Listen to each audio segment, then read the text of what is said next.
Welcome to Two Balls and a Mic, a special edition, a emergency pod of Two Balls and a Mic, with the breaking news coming out today that San Diego Loyal will play its final season here in 2023. The announcement made by chairman, owner Andrew Andres Vasiliades. We're going to go ahead and have reactions, talk with people who are ready on the phone line. We'll give that phone number. Already some voicemails coming in, but it wouldn't be a proper discussion of San Diego Loyal and everything that's happening with a couple of friends. Please welcome Drew Steck, Presidente de los Locals, Steve, Scuba Steve, and Alan Underwood. Gentlemen, welcome in. Thank you. It's an honor.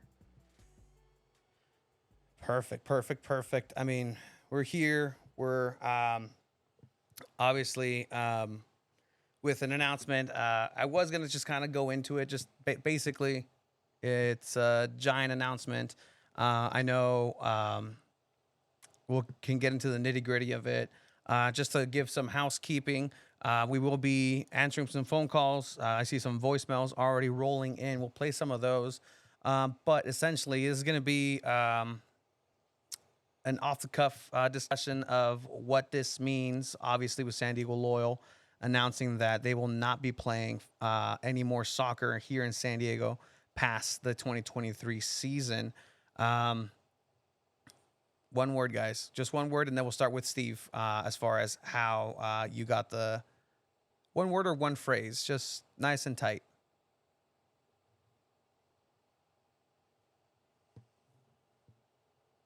Devastated. Thank you. Yeah. Thank you, Drew. I probably the same. Yeah. Yeah, crushing. It's crushing news. Like, yeah, there's a lot of synonyms for that, but I think I keep going back to crushing. The announcement came at 9 a.m. today, Pacific Standard Time, with a video posted on the official San Diego Loyal account on all social media of Chairman Andrew Vasiliades. I think it's appropriate that we hear from Andrew himself. What do you guys think? You're gonna make me cry again. I know. right every time. Okay. Before we start, then let me get some of my finest Cali Fino here. Because I mean, it's a day. It's been a day. It's been a couple of hours. I know, Alan, you also have some liquids with you. A toast, a cheer to San Diego Loyal, locals, Los Chavos, Rainbows, everybody who's worked front office, who's played, who's represented the crest. Congratulations for all your successes and the successes that are going to be coming. Anybody want to add anything before we make everybody cry after a shot? I could add so much, but I'll just say cheers to Salud. The last 4 years. Salud, cabrones. Thanks, Steve. Oh, this is a San Diego Zoo shot glass. Oh wow! Doesn't make it sting any less. All the way down. All right. Well, that'll just lube everything up for what's to come. I was asked actually by my significant other. She's like, "So how long is this going to take?" I said, "I have no idea." There's just so much. Obviously, number one / número dos, Drew Steck from the Locals. Alan, you've been with the league longer than the team has. So I think it's only appropriate to have you here as well. You dropped a beautiful article that made people cry. But speaking of just emotions, I think we all need to feel a little bit, again, of what Mr. Andrew Vasiliades had to say. Landon Donovan, myself, and our group of investors started on a journey to bring professional soccer back to San Diego. I'm very proud of what we've accomplished in the first 3 seasons, from enduring a pandemic to making it to the playoffs, to then making it to the playoffs here for our first ever home game in Torero Stadium, and now in our 4th season, looking to make the playoffs once again. Over the last 6 months, myself, Ricardo Campos, and a small part of my team have been looking at all viable options up and down the coast for us to find solutions for academy, for training facilities, for stadiums. From Oceanside down to the border, we've looked at everything and left no stone unturned. Unfortunately, after looking at all of that, I've come to the conclusion that this will be the last season for San Diego Loyal. For those of you who've gotten to know me, spent some time talking with me, you know how much this hurts for me to say. I love our city, I'm born and raised here, and I will always be loyal to San Diego. I don't see myself taking this project anywhere else, and I refuse to put an inferior product in front of you after you've come to love what we've done for the last 4 years. Landon has always said to me, how you do anything is how you do everything. And that's why I thought it was important that you hear from me today. Not from a statement or a press release, but from me speaking to you. I understand it's in a video, and I hope you know that in the coming weeks, we will have the opportunity to all get together and have a question and answer and a discussion about all of this. And as always, I will continue to be transparent with you. We look forward to that happening, and we'll send details as that gets closer. I believe together in these last 4 years, we have set a new standard of what it means to be a professional soccer team in this city and be a reflection of our community. And I'm proud of that. And I want to take a second to thank everybody, from our dedicated supporters to our season ticket members, to our incredible group of players and coaches, to our staff, to our community partners, but once again, especially you, because without you, this club is nothing. So I have an ask. As we head into this last 2 months of the season, I ask that you continue to fight with the club. I ask that you come celebrate and not mourn what we have done over the last 4 years. I ask that you come join us at Torero for our Final Four home games and represent your community, come together as friends and family, and cheer us on as we push once again to make it to the playoffs, and who knows what happens after that.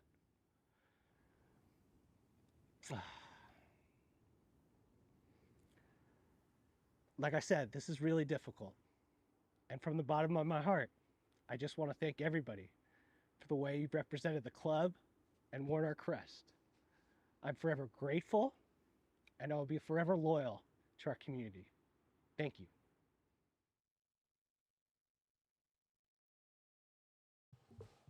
All right. So there it is. Andrew Vassiliadis definitely wanted to make sure that it came from him. From a standpoint of other than just for context, it's one of those things where if you've asked and you've heard along the way some rumblings of these things that may happen, may or not happen. It's kind of been a while for some people kind of having a sense of this being a reality. The players were also officially notified today. However, there was prior notifications in other ways, but Andrew Vassiliadis announcing that this club will be no more after this season. Just reactions. Anybody can take it from here, and then in a bit we'll just start with some of the voicemails that we have and some people in the chat.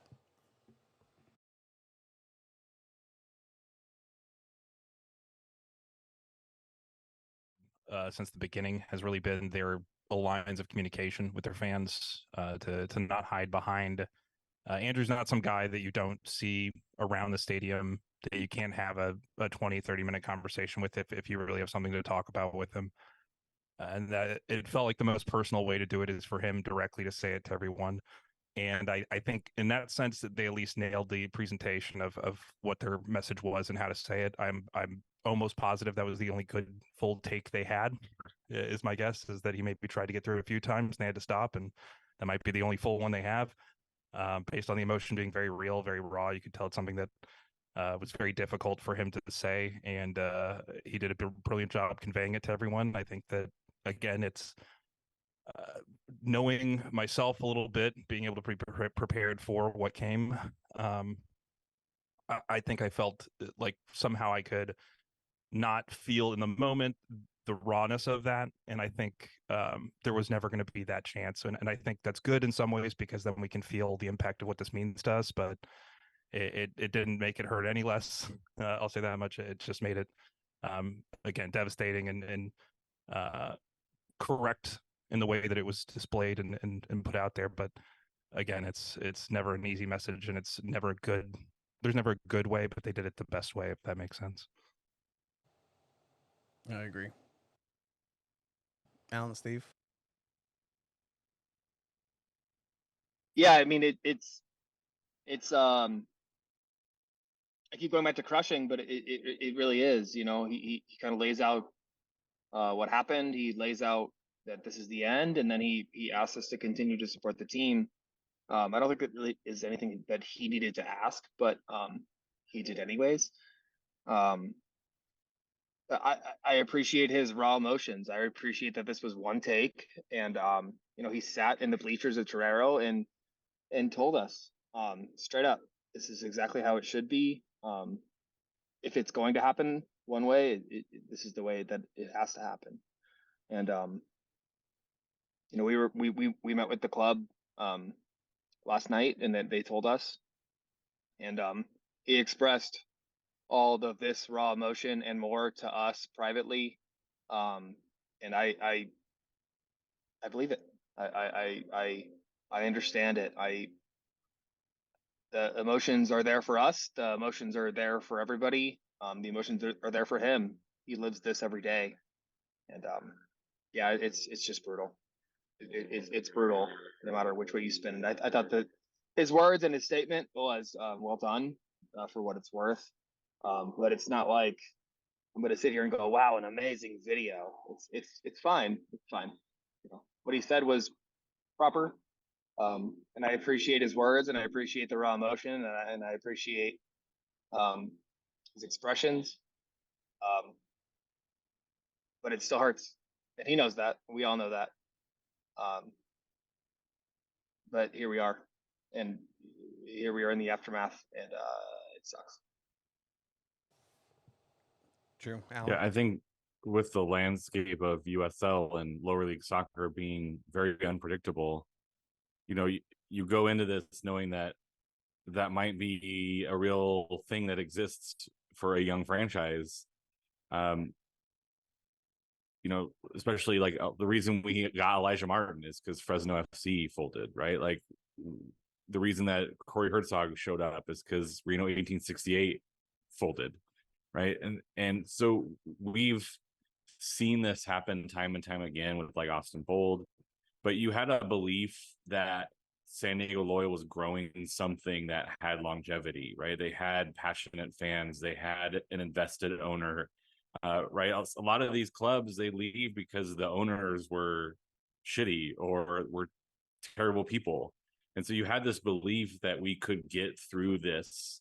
And I think there are a lot of people held on to that. And I held on to that too after the, you know, MLS announcement that regardless of how it changes, it will still exist in some form that will be ours that we can hold on to, and give up people an opportunity to support the team the way they wanted to, right? MLS was offering one option, Wave offers another, the Soccer's offer another, Albion, you know, there's multiple opportunities to be involved in the soccer ecosystem. And so the hope was that Loyal would find an avenue to coexist in the sphere. And you know, talking with Andrew a few times and getting a chance to interview him, he was very open and very honest. So when he says, look, we've explored everything and this is the decision we came to, like, I know this was agonizing for him. I know that it was painstaking. It's not like, hey, we tried a stadium and then, oh well, you know, I'm pulling out because, you know, it's going to lose me money. Like, I really felt, and you can hear it, like as soon as he started talking, like I was like, ugh, because when Andrew speaks from the heart, you can hear it. There's just a sense from him that he's like, this is coming from like not a scripted thing. This is coming from him, that he might have some thoughts written out. But yeah, it was really tough to drive into work listening to that this morning. And then I was sitting at my desk. I was like, how am I supposed to work today? Like, there's just so many thoughts and so many things bubbling up, and the interactions and the people reaching out have been pretty amazing as well, from other fan bases, other supporter groups. They know what we're going through. Those who've been through the loss of, Brad from Reno reaching out and saying, "Hey man, I've been there. I know what this feels like," has been pretty overwhelming. And hopefully people feel that love, that there are people here and people in the community still, and this might be the end of the community as it exists, but we can still build this sense of community together regardless if there's a team or not. And obviously, there's still a lot of questions. People who, we saw the full spectrum of people who either knew something was going to come down, had a sense, didn't want to believe it, wanted to, be as optimistic as possible to the end. So everybody in between, just all those emotions just kind of came into one at 9 a.m. today once that video came in. Just to clarify here, can anybody explain the transfer of franchise rights? So yeah, that's the official terminology used on the releases from the USL. That they will transition the rights held by the USL Championship Club, San Diego's ownership. So that's essentially just giving up your spot, right? That you're giving up the spot that you have in USL Championship for somebody to come in, slot in. Either way, that just still it's typical. Yeah. It's typical in most legal situations where you have an entity that's a shared entity. Whether it's a fast food franchise, for instance, when you're purchasing this thing that from somebody, you're purchasing an entity that's part of a larger group. And in most leagues across the world, it's kind of a common case where they dole out a certain number of licenses, typically, and then they have expansion fees on top of that. But a license fee is sometimes less, so it's a nice way to get a prospective owner into the league, maybe who can use that expansion fee to put it towards other things, or just to legally make sure that binding of that franchise agreement stays with that. You don't have to legally go through the process of shutting it down. It's just something that typically happens. I think Chivas USA and LAFC is kind of a situation like that. You could read into a little bit to see a similar type situation, but it's not untypical, and it's something where, again, that just means they're transferring not the soul of the franchise, but technically just the rights to be in the USL Championship from our club to a different club, possibly, which could retain some value for AV and for the club, just a little bit of a recoupment on their investment, essentially buying them out of their rights to be in the league. And then that's something that I could touch on a little bit is not necessarily for financial reasons, other than, I don't have an extra $500 million to fork out. But I think it was clear cut where there was attempts to come in, and as the dust settles, there'll be things that'll come to light, and obviously there's going to be a side A, side B, but unfortunately there is a side C, which is the actual truth that we'll probably never actually find out. But I wouldn't tack it down to financial reasons. Literally, there was nowhere for San Diego Loyal to play, train. They were supposed to go to Snapdragon. That's what the rumor was. That didn't materialize for XYZ reasons. But that was a blow. But other than that, it's still very raw. You guys okay if I go to a voicemail here? Let's do it. All right, cool. This is the Two Balls and a Mic first. Lots of firsts today, unfortunately, but we'll see what we got here. What's up, guys? Ben Fadden here from Talking Friars. Sad day, obviously, and I'm not someone that has followed San Diego Loyal super closely ever since they started, but I can definitely appreciate the work that has been put in by the employees and obviously the fan base that they have built. And it's just obviously a sad day because I think the ideal thing that should have happened here was San Diego Loyal. They get rewarded, and all of the employees, everyone that has worked so hard, they end up going and being a part of that MLS club. And instead, now they're just not going to be a club. And so what I hope that comes from this is the San Diego MLS club really makes sure that they value San Diegans and they value those that worked for San Diego Loyal, and those employees can get the opportunity to help San Diego FC if they want to do so. I think that's the right thing to do. I want to hear your thoughts on that. Thanks so much for the time, and hopefully everyone will go out and support this club the rest of the season because they definitely deserve it. Thanks. And that's Ben Fadden from Talking Friars, a great Padres podcast out there.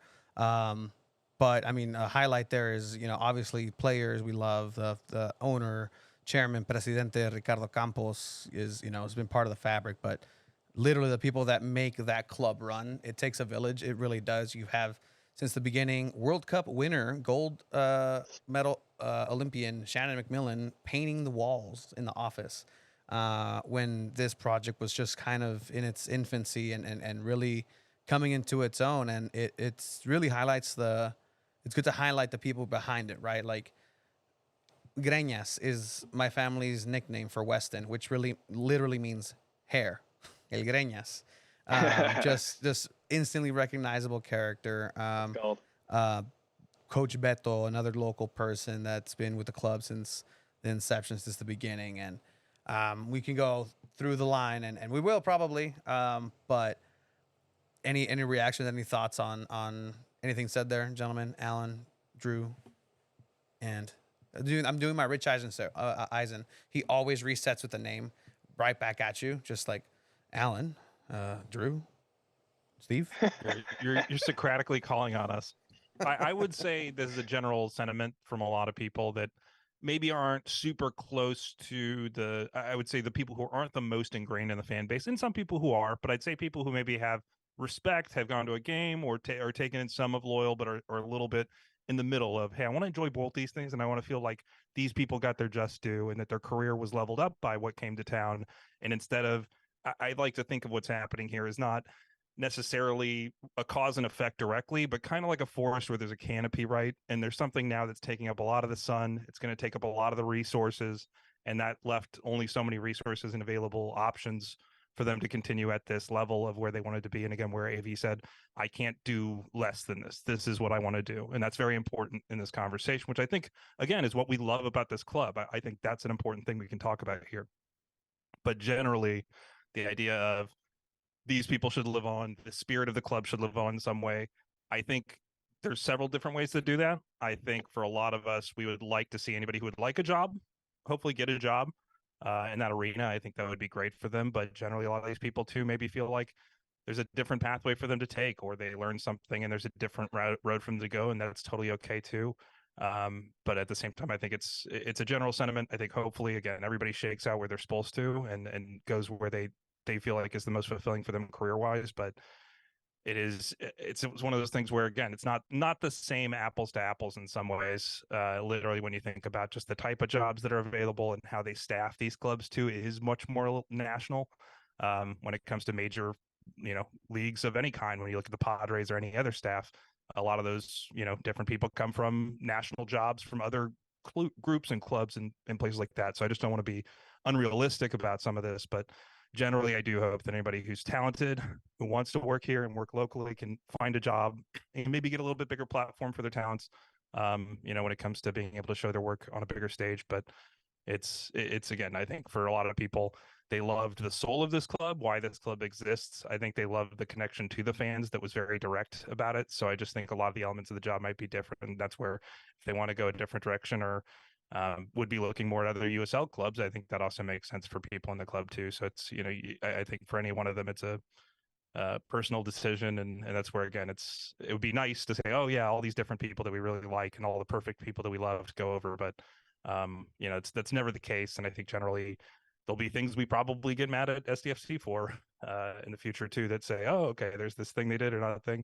But it's one of those things where, again, that'll be a different group of people and a different mission, I think, in some ways than what this started out as and where we're ultimately ending up and who believed in it and who put themselves into it from a personal, career-wise and otherwise.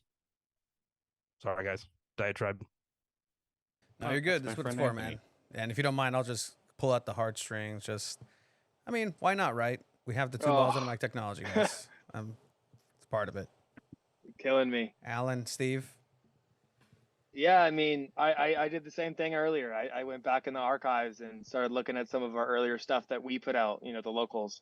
Um, the first letter we did, the first intro video we did, when play resumed back on the field in 2020, we did like a little video for the club, like welcome back. It's I wanted over the next days and week, I'm going to do a deeper dive into this history and where we've been. But today I don't know, I started feeling a little sentimental about the journey we've been on, and yeah, we're an independent supporters group, but we've been on this journey alongside Loyal since day one, since day T minus 6 months. I mean, Drew can tell you the exact same stories I could tell you.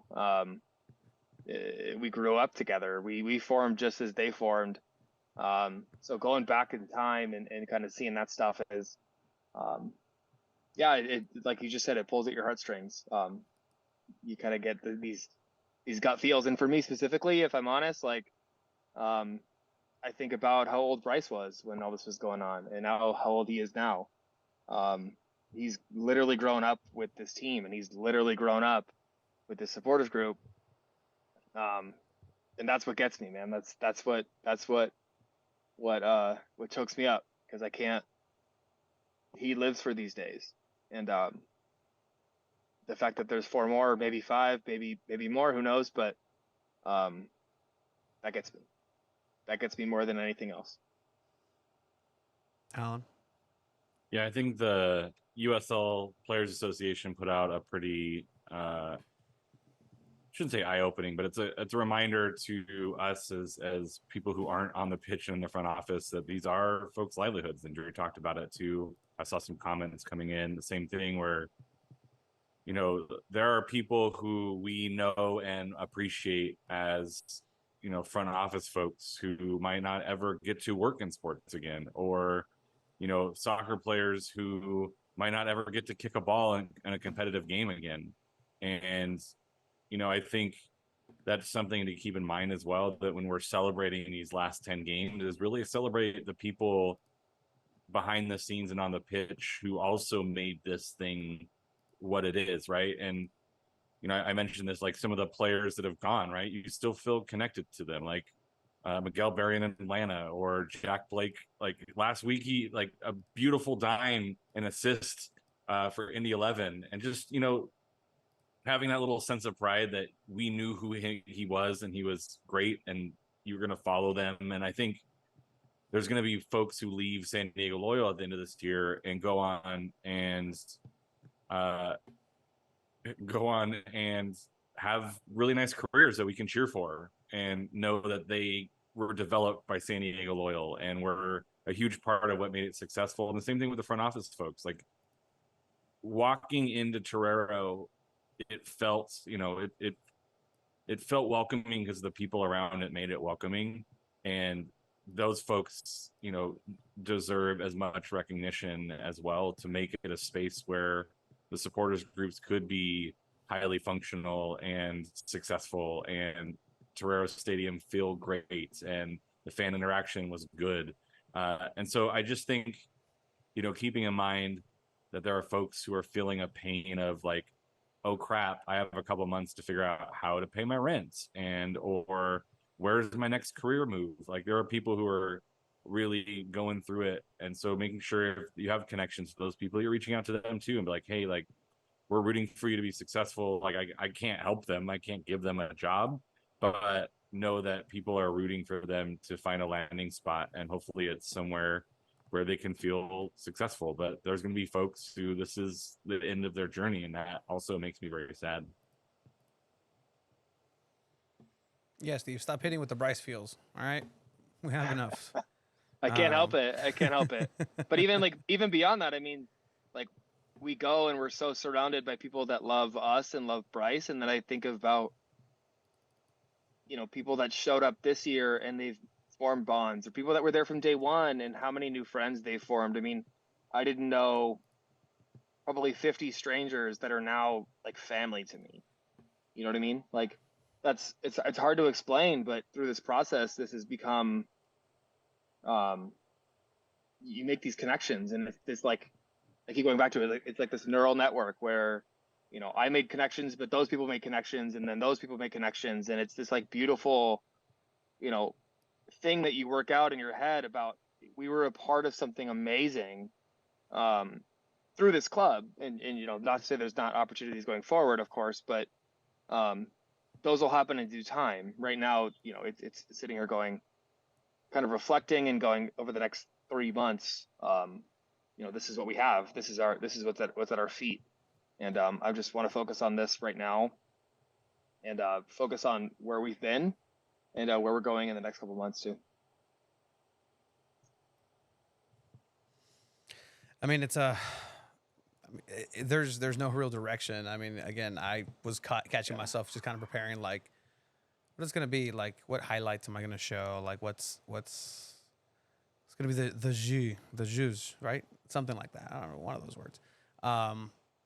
But it's everything. Like, there's not really a distinct. There has been moments, obviously, where nobody's gonna forget.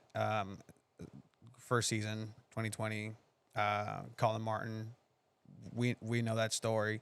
It's part of just history now. It's just such a. ¿Cuál es la palabra? Just even the Yeah. date March 7th, 2020, like Oh, everything well, that implies. well, look at this one. To someone who doesn't even know this club, if you said March 7th, 2020, they'd be like, "Ooh," and you're like, "One of the best days of my life was March 7th, 2020," and you just it's doesn't feel like, it feels like it's been 10 years, maybe like 15. It's been the longest 4 to 5 years of my life since 2018 to now. And you're supposed to get older and then things speed up, which I honestly feel like is kind of true, but in some ways it's also felt like the longest 5 years of my life. And I mean that in a way that means that it's the most rich with experiences, with people, with friends. I've lost a lot of money on everything here behind me. But in that sense, I gained so much in terms of experience, friends, people, time, that I'll never take as a regret, because I know that I did what I wanted to when I could. And so I think all of that, again, is, I think a lot of us feel the same way, that at least the reason that this hurts, and the reason we can have a living wake here a little bit, and we're not dead yet, Monty Python style. We're Yes. going on, and we'll talk about that, I'm sure, to be positive here at the end. But the time that I think we've had is so amazing, and we did so much, and you can see all of the art here, just in the shirts that we've done, and that feels like eras that have happened, and it was just years in time. Like, that's how much happened each season here, even though it's only been 4. I mean, it feels like 15. That's how I feel. I don't know about you guys. I mean, it's been a lifetime. It's literally been a lifetime, where 4 years ago, right? Like, I didn't know anything about any of these players. Some of the players have been here for 6 years, right? I didn't know anything, and I just wanted to get an in. I DM'd San Diego Loyal's Twitter account when they were starting, to see if they needed any help with anything. Let me know, whatever the fuck that meant, before I decided to start a podcast. But, I still have the framed call sheet, where it's like Telemundo, Televisa, CBS for the kit reveal party, and then it says 2 balls and a mic right under Univision. And I keep those things, right? And I'm just like, yeah, like, damn right. And from then, like, just the first credentials came in, talking at training, with the players, and just that all seems. Chiva is, first of all, not here. Let's think about that. But he's like a third of the person he was. Like, this dude is transformed in front of everybody, and people, have become so much so different. Dude, you're a family man, Steve. Yeah. I mean, literally, Drew knows this. You guys all know this. When we started this, Lydia was pregnant, and now I have 2 kids, and Bryce is a full blown teenager. He Yeah, can say it's Hassan Kim wrong, and Hong that's how Kong old he Sim. is. Yeah, it's his favorite Hong project. Kong Sim. Yeah. Yeah. No, it really is. It's you think that it's weird to me that Bryce has grown up in this so much, but really we all have. Like, we all have in our own way, and through the friendships, through the connections, through the community. Look at what we've built over 4 years, and as kind of weird as it is to say, there's peace in like knowing that I did everything I could. Like, I look back and I have no regrets. And so there's peace in that. And I say that, and then I take 20 minutes and I start crying. So it's tough. It's the toughest position, and it's the worst position. And maybe we'll go here tonight, maybe we won't, but this was avoidable, and that's part of it that eats at me too. That it didn't have to be this way, yet here we are having to deal with this as a community, and having to figure out and navigate our path forward, even though it didn't seem like it had to be this way. And again, those are part of the details that will come out. We've heard from Loyal side at least that they tried everything possible. There was an idea that they might build something here in the South Bay in the Chula Vista area. Didn't necessarily pan out.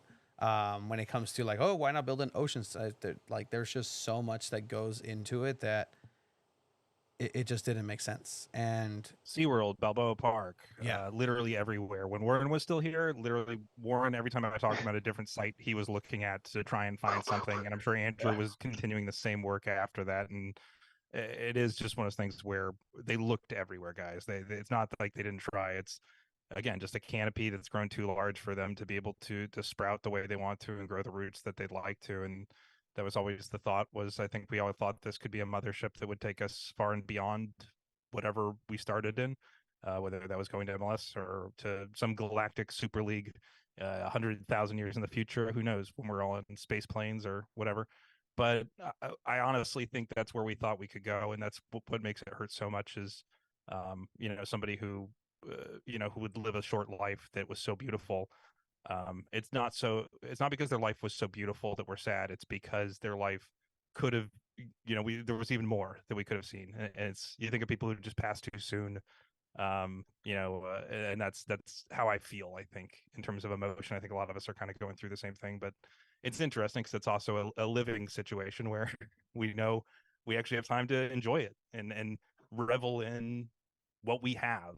So that is kind of the call to arms here is what do we do moving forward to show people, this was special, this was something that was worth something. And obviously going back, we'll always have what we have, but can we create just a little bit more magic and something that puts us in a magical place? So that's where my head turns to, and kind of later in the day here where I find myself is, what can we do? What can I do personally? And then, what can we all do collectively to make this feel like the best, number of months that we have left? Yeah. I mean, Alan, you were telling me that you were kind of, just you've been enjoying going to Torero a little bit more recently. Yeah, I think, the rumors were starting. There was, hey, this is probably going to happen. And it makes like the losses, I don't want to say like losses or the draws hurt a little bit less, like, because it's still really enjoyable to watch them play. And so the times when they're playing well and they're leading or they're scoring goals is like a little bit more meaningful. And when they give up, like New Mexico, right? They gave up the second goal, and it's like I was mad, but I wasn't nearly as mad as I used to be, because it's like, how many more of these am I going to get, right? And so it's like, of course, and it's like a little bit inevitable. So you kind of laugh about it in a way that, a couple of years ago I would have been like livid, but now it's just like, yeah, I mean, it's New Mexico. We're never going to beat New Mexico. We're going to Like try. literally never going to beat New Mexico. Like if we play them again, maybe, but literally we'll never beat New Mexico. It's always be a draw. And so like those are the kind of things that it's like you find the silver lining. And I know I get accused of being, more positive than I probably should be a lot of the time, but it's like you try to find those little happy moments, those little things that make me chuckle in the aftermath, right? Like I can walk out of the stadium feeling like I got to witness some players playing really well in an environment that was enjoyable. And I think that's going to be my takeaway for the next, 2 months is like really leaning into the times that are pleasant and the community and the results. Yeah, they matter to a certain extent, but if, it doesn't go the way we want it to go in a game, like I can be more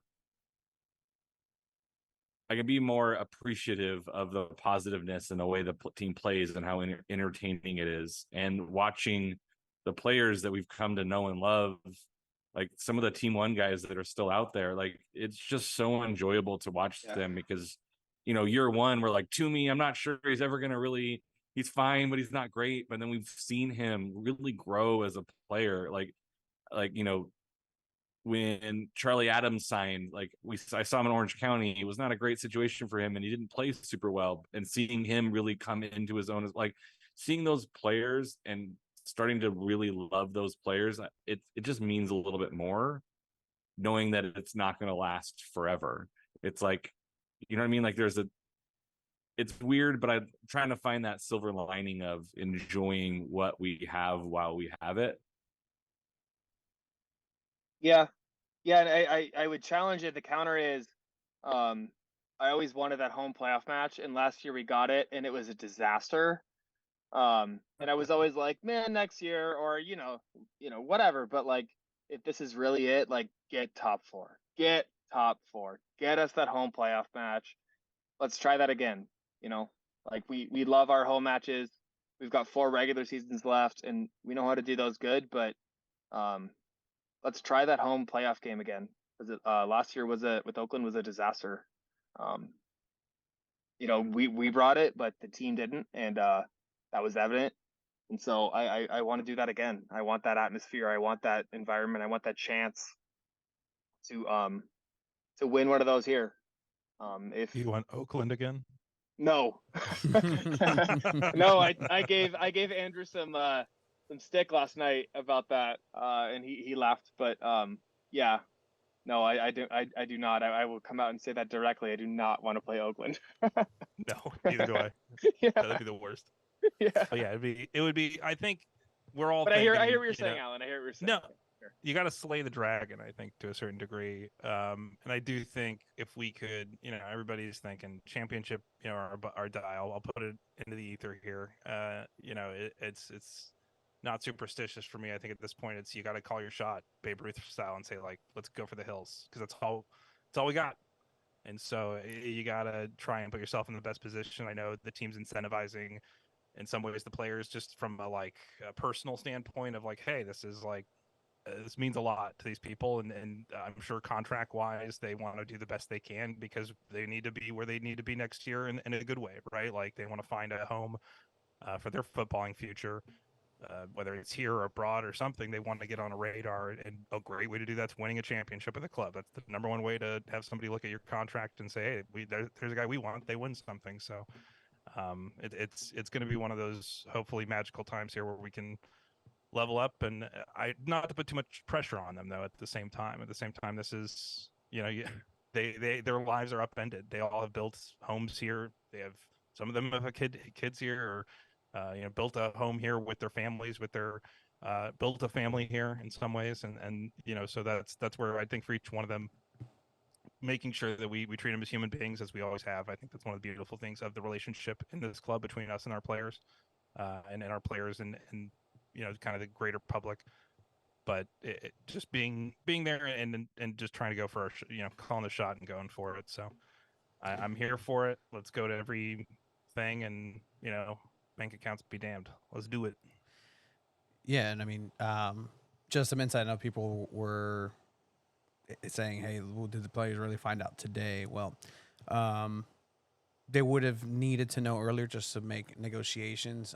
Looking back, I'm not saying that this is what happened or didn't happen, but you look at something like Kyle Adams' situation this year, and you're kind of with question marks, and you can maybe see like this may have been an out, this may have been a favor, something that will start coming through. I can confirm that the players found out in the middle of the last long road trip before the homestand. There was and I've always thought that San Diego Loyal is a very emotional team. They go with the flow. Like that's why when the stadium's rocking, they're on Super Saiyan mode. They are superhuman at times. If the stadium is whatever, or just like the referee's not going one way, sometimes that does happen. I.e. Oakland. I.e. LA Galaxy Dos. Just kind of off the top of the head, just those are some games that I remember. But you're just a little bit to echo that little nugget there, Drew. You're correct. The players have been incentivized, and the source is confirming that they're super motivated and they want to win it regardless of what's going to happen once the season is over. So that's a given. The players are motivated. They believe that they can get this championship for San Diego. And I think more than anybody, that's who matters, if that they believe that they can do it. Yeah, I mean, somebody else here mentioned the Team One guys. Am I right? It's six, right? Toomey, Grant, Elijah, Charlie, Colin, Guido. Guido wasn't day one. Yeah, he came in. He was still a 2020 signing. Yeah. So Team One-ish. Yeah, so maybe 5.5. Was Yeah. Morgan on Team One? Was he a Oh late yeah, season that's right. signing? I was missing one. Was he? Yep. I don't know if he was there the whole How dare season you. or if he was signed mid-season though. But yeah, he was there. I think that he was Yeah. there during the first season. Yep. So 6.5, maybe Right. 7. Yeah, if you qualify them all. But that's solid, and that's amazing when you think about it. That's amazing. It's and you make a connection with these players. Elijah is a fan favorite for so many players, so many people. Colin has been here, grinding. Charlie too. Like, you could go on and on. You could go on and on and on. But at the end of the day, you can always rely on Grant getting a yellow card. I mean, that'd be great, right? With one last yellow card from Grant Stoneman, just to close in the championship game, whatever. Realizes he hasn't gotten a yellow card in penalties. He's the winning kick, yellow card, but wins it for Loyal. I mean, these are. I want to carry around a pair of cards for like the next 50 years of my life, and then run into Grant Stoneman in an airport. We're both in our 80s. And I just hold up a yellow card at him. And I walk away. And that's I'll know it till the day I die. He is the yellow card guy. And I think like people like Elijah, people like Charlie, there's some certain like emotions or things I see in the world that just remind me of these people who I've grown to know, and watch them grow and watch them evolve as people and players. And it's one of those things where you hear, oh, Colin Martin's come to your team, and it's now I can say I know how he plays, how he kicks a ball, how he turns. It's amazing. He's incredible, and it's to see all of that and then know what our being in San Diego means to him and means to his mission in his career. I can't, I can't say more than just the experiences and the people are the things that we need to cherish the most, because those are the things that you only have so much time with and so much life with in any facet of our lives, but especially here. And so the people who have given us the most time, I think we just need to make a special minute for, but really anybody. Yeah, and you never, on that point, like you never thought it was going to be now. You just never thought it was going to be now. You never thought it was going to be this year, until it was. And it sucks. It sucks because I totally agree. You want to make these memories. You want more time. I want more time with these players. I want more time with the people we have in 109. I want more time building this, but we don't have it. And so, what do the next 4 matches look like? What do we do? what do we do here and now? And the answer for here and now is we pour our hearts and soul into this. And like Ted Lasso said, let's win the whole effing thing. And we're gonna give it our all. I guarantee you that to will this team into that mentality. And all I can hope for is, I think it's one step at a time. We got 4 regular season matches. I won a home playoff match. And from there you get in the dance and you kind of never know. But community wise, yeah, there's so much more I want out of this. And it's being cut short. I was just looking at some of the year one guys, and several of them are still playing in USL. Irvin Parra recovered from cancer and he's playing in Colorado Springs. You got Emerald Clementa is in Oakland, so you get to see him one more time. Amal Knight, if we remember him. Oh my God, he's doing well in USL League One as well. Yeah, there's still guys around, and this is what I was like talking about a little earlier. Like these guys will go off to other teams, and so like there's still those moments where you can like relive those moments, right? You'll see them playing. Like I think in the clips, like Emerald Clementa is in some of those clips. What is the other guy? Tariq Morad? There's 2 guys in what's that? Tariq Morad? Yeah, Morad's in Oakland as well. And he was the guy who came in and like stood up for Colin Martin on the night they walked off the pitch. And so like every time Oakland comes to town, as depressing as it is after the game because they inevitably can't beat them, it's still cool to see those guys and again thank them for what they did for this franchise and standing up for the players and really being a part of that movement, and then saying, for please God, can you please stop scoring on us at least once? Like take it easy on us once, and we'll see him in October, right? And I would just encourage folks, like, go on a road trip to Orange County or to Phoenix or Sacramento, or go still stay connected to the league, because I shouldn't say a lot, there's going to be a few of these players who find their place in the league in another team, and that you're going to keep following them because, like, of course you are. So, like, follow them, show up, like, show them some love as they try to continue their careers. And the same thing with the front office folks. Like, as much as there's a lot of, disgust for the statement from Siaha, who's also having a great time in Monterey Bay. Well, not as much anymore, but you're going to see them, the front office folks around in the soccer community, and as much as they might be representing a team that maybe you're not super infatuated with, especially after their announcement today or their comment today, but you're going to see the folks around, and I really hope that they do find a place to stay in the community, because I do think they are a huge part of it. And so it is kind of cool to walk back down memory lane and see some of these players that you forgot, Culis Lawal, Francis Atuahene, these guys that you're like, who are these people? Atuahene was like, how do we spell that? He scored the first preseason goal, I think. That's right. At the Olympic training ground against FC so Dallas. Like, against FC Dallas. Like, how do you spell his name? Like, how do you pronounce some of these names? And kind of learning them, and now 4 years later, finally figuring out how to say Tumi Moshaban's name correctly. It took us too long.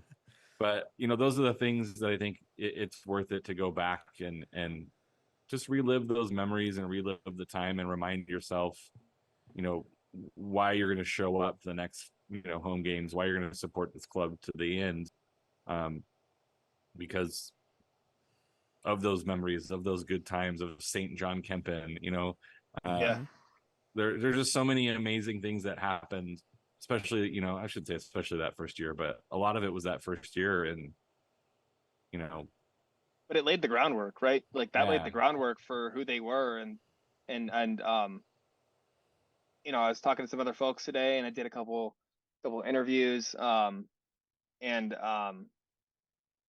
of the questions was, why do so many people feel so passionate about this club? Why does this matter to so many people? And I went all the way back to 2019, we started locals, kind of alongside the club, right? We really got going in like mid 2019, just like the club did, right? They announced on 6/1/19.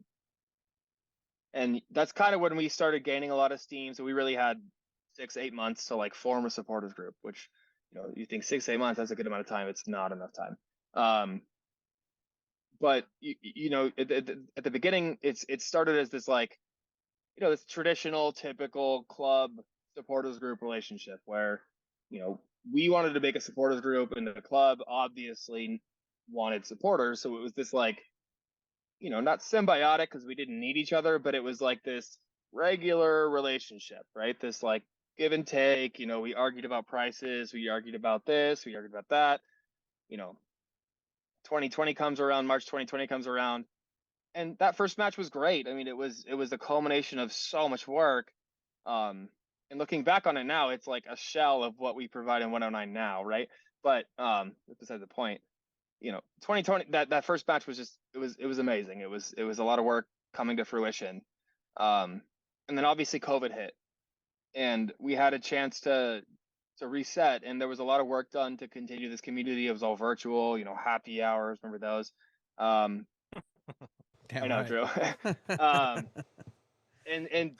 But what ended up coming out of 2020 was,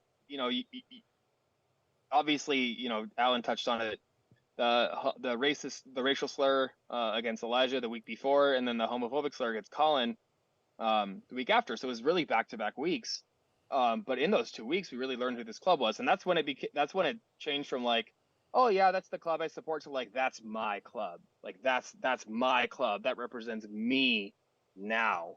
And then so like you lay that foundation and you do that, and it just builds on that from those days forward to right now, to literally today, because what this club is, who they stood for, what they stood for. And I go back to, there's people in our stands that were never interested in soccer, but they found a home with us, and they found a home with Loyal because they felt welcome. And that's a beautiful thing. It's a beautiful thing that it's not, and it wasn't only about the sport to them, to those people, it was about the community. And I'm proud that I helped be a part of building that. I was a piece of the puzzle that built that, and I'm proud of that. But it's sad to see it end, because there's a lot more work that could be done, and there's a lot more that we could build on with this club. And to see today's news formally come out, I keep going back, but it's crushing. But and Steve, I just want to let people know you were the guy shoveling coal into the engine when it was too hot, or to a day where anybody else can be bothered, because just nobody knew what it was yet. We didn't know what this was. We didn't know what this could be. There's a lot of idle days in the off season, guys, where stuff just like a lot of stuff that needs to get done. Nobody wants to do it, but thank you for doing that. For the rest of us fans, for the people who want to be here in the supporters section, who people who wanted that. So thank you. And just know, everybody, like, this man here gave literally so much more than I ever thought he should. And I'm sure his family says, why do you care so much? But you physically can't not. And I know that is something within you, and you've given everything you can to this. So thank you on behalf of everybody, as the person who saw probably the most of it. Thank you. Because, and I've told you this, but thank you in front of everybody else, because I think that's important to acknowledge that you did. And Alan, similarly, I've seen you since the beginning of this explain to us what USL was, when a lot of us were like, what is this? Should we care? And you said, yes, very much. And you'll care more than you ever thought you would. And you weren't wrong. So thank you for shepherding us into this crazy love affair with this club, and making us the best informed we could be, and really just making sure that everybody, not just that, but banging a drum, and also this man being at a supporters section and writing stories and on the sideline and doing everything. So thank you, Alan, for not only that, teaching other people to drum. I know another number of other people in the section appreciate you kind of laying it down and stepping up, then stepping away gracefully when somebody else wanted to. So, hopefully we can get a little more drumming out of you before this is over. We'll see. I don't know if you want to leave your sideline credentials, but maybe we can get you to bang a drum one more time before this is over. But I want to say thank you to you too. Tony, Yeah. I'll say thank you to you before this podcast is over. No, you're good. Yeah. Oh, look at this. Look at Yeah, that. I Fair weather have to. podcast. I know. Yeah. Man, you're hitting everybody in the feels, Tony. What I'm here for, gentlemen. Yeah. But yeah, I mean, we wouldn't be doing the history, right? Like, can you tell the history of the NFL with Philip Rivers? Doing my best Union Tribune impression right now. Just In put the it camp. in Chargers. Without Philip Rivers, no, maybe. Can you tell the history of the San Diego Loyal without the Chavos? Absolutely not. You want to give shout outs to those cabrones. Yes, absolutely. Cabrones and cabronas, who, you know, again, part of the fabric was that this was really San Diego's representation of what this should be, what the sport should be. Again, like anything, right? It was a big family, and like any family, sometimes things get dicey, and that's within the club, outside of the club, within each other. Like, it happens, but I think that at the end of the day, it was really cool to be able to say that, just put that switch on. The 90-minute start, turn it on, and we support everybody on that that's representing the crest. And I think that even in the tough times where it was easy just to stay quiet, where it was easy to not give pushback, where it was easy to just let things happen and let things slide, both supporter groups were there to call them out. And, you know, in this same space, in the same vein, you know what? There's a rainbow loyal scarf up there.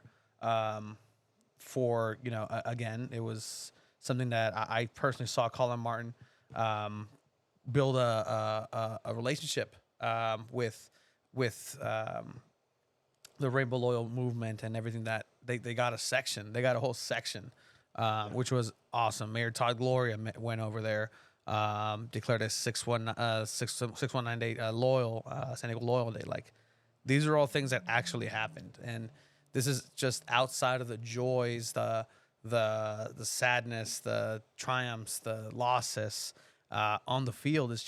It wasn't just what happened on the field, and sometimes that was almost the least important thing.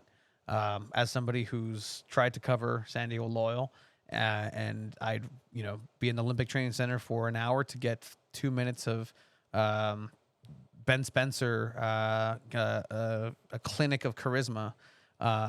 But you know what? It was worth it, because they're allowing me to do that. I'm learning so much. And at the end of the day, like, it's still a game. It's still soccer. It's still something that needs to be covered. It needs to be given the respect. And that's something that I always wanted San Diego Loyal to get, because they showed the sport, they showed the city, they showed the people respect. And they were of the people. If it got bumpy, it got bumpy, and we got through it. And again, it's like a family, right? Sometimes you shun some family members, sometimes family members shun you. It happens. But we're here now. I have another voicemail kind of going. You mentioned it, Alan, a little bit. Just kind of the sentiments of perhaps a poorly worded statement. There was a statement from the Chavos, the Loyal. There was a statement from the locals, independently, obviously them doing themselves. San Diego Wave lent their sentence or two as well. The other team hasn't started yet had a message as well, but I think that this kind of goes into what an overall sentiment is. Fuck MLS. They stole our fucking team. Fuck them. I'll never support that fucking plastic goddamn club. Fucking loyal till I die. Obviously, just emotions everywhere, guys. And it's warranted. I feel it. Like, I get it. Other than outside sources, like, what was there anything that we could have done? The people in the chat, the people anywhere. I know. Oprah, if you hear me. This is the easiest PR you'll ever get in your lifetime. And You get a good outcome, and you get a good outcome, and do you, you get a do good you outcome. did you watch Welcome to Wrexham? Do you want Yeah. your own version of that in America? Um, but yeah, I mean, like that's the person who could step in at this point is somebody with an ungodly sum of money who wants to fight an entity that just signed the biggest player on the planet to the biggest sports contract ever.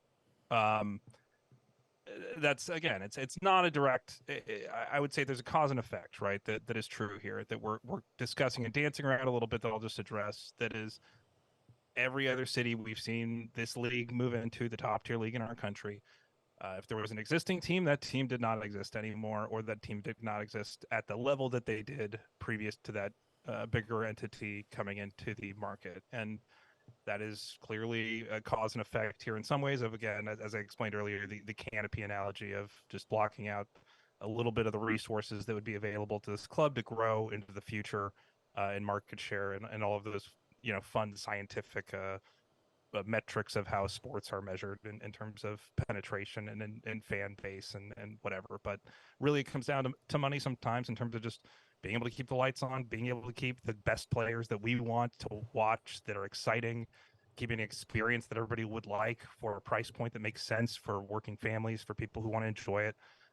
Just the ways to make that work don't work when there's just an imbalance in the factors of the market and what you can do. So again, it is something where I understand the frustration because in an infinite time scale where there was no other factors and you're in a homeostasis environment where you can grow this thing grassroots the way you want to, yeah, this would have worked perfectly and we could have taken this club anywhere and joined Liga MX or done something crazy. I don't know, but like there, that's the sad thing is just, again, we'll never know.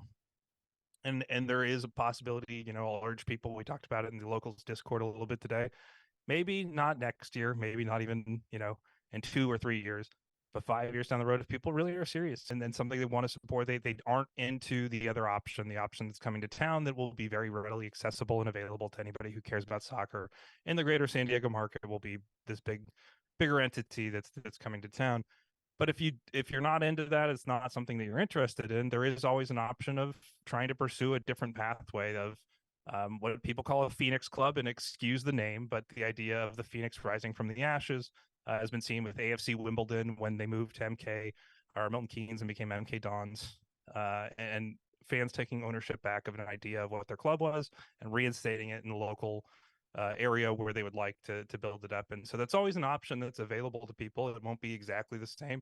You're going to have to struggle to get people to care and find out what you are and why you exist again. And maybe it's not even called loyal and called something a little bit different, but the sentiments there of just we want to have something that was similar to what we had before, that's there. So there is options. It's just I would urge people, frustration's there, anger's a real thing. You got to feel how you feel about it and let those emotions out, and we're here to help you. I think everybody, sitting at all your guys' faces are some of the people who I've been all of these emotions at before with various issues, and no different today. But that's where you can be constructive, maybe with some of this, frustration in some ways, is Yeah. thinking where do you want to put your investment of how you care about the sport and how you want to spread love for it. Yeah, and I think that the main thing that I've been communicating to leadership and communicating today has been, please have patience, and let yourself stop looking forward right now and let yourself like feel the emotions that you're feeling, and just have patience because there's a long time to go before MLS starts. And we don't have to have a path right now. Our focus as locals right now and supporters right now is the rest of the 4 home matches and hopefully more playoff matches and Vegas away, that kind of stuff. But just have patience. Don't look forward, look inward, because Love that. this sucks. This sucks for everybody. And I want you guys to all understand how much this sucks, and I want you guys to all look in yourself in the mirror and say, I cared about this, and this is terrible, and process that, because you can't look forward unless you've come to terms with where you've been and what's happened, right? Like, there's a lot of avenues forward. There really are. And I know we've already been asked constantly in the DMs, in the mentions, in Discord, everywhere. We've been asked, what are your next steps? What's happening now? You're going to be an MLS group, blah, blah, blah. Like, I don't know, man. I don't know. That team's got to earn it. And they've made a lot of missteps. And I'm not going to not be a part of conversations. I know there's some meetups coming up, and I haven't made a couple of them and that kind of stuff, and I'm not going to not be in those conversations. But I'm just going to say, man, they've got to earn it. And right now I'm not looking for, oh yeah, we'll be there in 2025 for sure. Like, cause I don't know, man. I don't know if I have that in me. I mean, Drew, you were a part of this as I was from Soccer City to now. Like, man, this hit me like 3 nights ago. Like, this would be my 3rd time doing this. Like, good God, you know? Well, you know like, me, I live holy shit, 30 minutes you know? from where there's going to be a soccer specific stadium for a USL team in a year. Yeah. And I don't even, I'll get season tickets, but I'm like very much like scared. I do not want someone to DM me and be like, so we're starting a supporters. We saw that you helped found the locals. Shit. Now I You'll gotta be go. found. You'll be found. Yeah. Yeah, I know. And then I'm in a pub and I'm talking to me. Now again, like you, I can't quit it. You know, it's when you Yeah. find community people and they need your help or they want you to be involved, it's hard to say no. And that's really the hard part is the love that we have for each other and for this game and how it connects people from different walks of life and different places. And we all learn so much, not from what's happening on the field, a lot from that too, and where different players come from, the languages they speak and their customs and all that stuff, but from the people that we stand next to or sit next to in a pub and watch a match from halfway around the world. We learn so much about that person just sitting there talking to them for 90 minutes. And that's what I'll miss so much about this club was just it hit me everywhere because it was something I could never not talk to somebody about for 20 minutes or 30 minutes when they were expecting a 2-minute conversation, like this show here. So it's just, that's the thing that's, precious and we'll never take for granted the fact that we had this when we had it, and it'll just be different whatever happens forward, whether it's something more local to where I live now. The relationship is just different because it's not, I just don't care as much about here as I do about there. I'm from there. That's my home. That's my family's home. I live here now. I have a decent life here, but and it's a great city, by the way. If anybody wants to come visit, come to a game anytime. When this team starts up, it'll be a really great venue. And again, soccer specific stadium downtown. I don't know if there's another USL stadium that's like direct downtown. I think Louisville's a little bit further out. So it'll be a really cool venue when it's done. But it's just, it'll never be the same. It'll be nice to have some aspect of that back in my life, but it's just an approximation. And so moving forward, whatever that means for you, however you feel, that's great. It's just there. And again, for me, one of the things I did coming out of Soccer City and the disappointment of that was Barkada and Bridge Barkada with Carl and Paul and Brandon and everybody who got involved with that, and both of you guys, actually everybody here, all you guys have played, come out and played. It's a thing where sometimes it's a great way to take your frustration out, is just getting out and reminding you why you love the game, is kicking it around with friends and kicking a ball with some other people, even if you can't watch ball be kicked, and even if you don't feel good about the ball that's being kicked. In a big game on TV, you can go with your friends down the street. You don't even need a field. You can do it on concrete with a couple goals in the middle of the street, Wayne's World style, move the goals when the cars come. You go down to Chicano Park, go to any park, go to tennis courts, get kicked out. Just kick a ball around if you need physically to get the anger or the frustration or whatever emotion you have out to feel better. That's honestly a real thing, and that's literally how Bridge Barkada happened. So just know that there's avenues, there's places for you to use this to create new things that might go on to be something beautiful for everybody else. Yeah, and just a plug for that, Barkada, Carl was saying earlier, they will play tomorrow. So if you want some of that angst, soccer angst and frustration to get come out, you're not going to find Landon out there probably, but you'll find a bunch of other friends who you can pass I missed the shot on. Oh, nope, cut away. Oh, thank you. Good job. No. That was a good cut. No, it's all good. It's all good. Did we miss it again? Yeah, well, Landon passed to me and I missed, so that's that. It's life. That was a good pass. What are some of the, I guess, reactions that you've been getting from across the soccerverse? Alan, I know you're very well connected, part of the USL show, Black and Orange Soccercast. I gotta have to say, I've been impressed with how cordial and how loving everybody's been, especially within the USL. Just, there's been vitriol, there's been everything, but again, it's one of those things where it's within the 90 minutes, everything goes. But outside of that, I think there's a realization that this can literally happen to anybody. There was a situation with Orange County as soon as they won the championship where Galaxy Los Dos wanted to usurp their area up in Orange County. So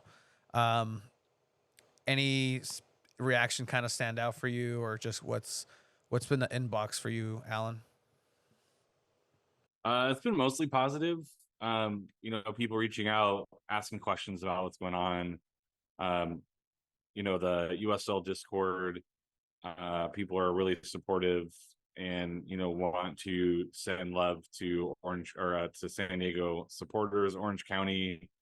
They're obviously also, they appreciate the camaraderie. I think over the last year or so, I think we've seen that pick up, both with the bus up and then bringing a bunch of supporters down. Like, there were, I don't want to talk too much trash, but there's like more Orange County supporters at the game in San Diego this past matchup than there were when I first started going to Orange County games back in the day. They've done a great job of building that team and building that supporters group, and they are bummed, right?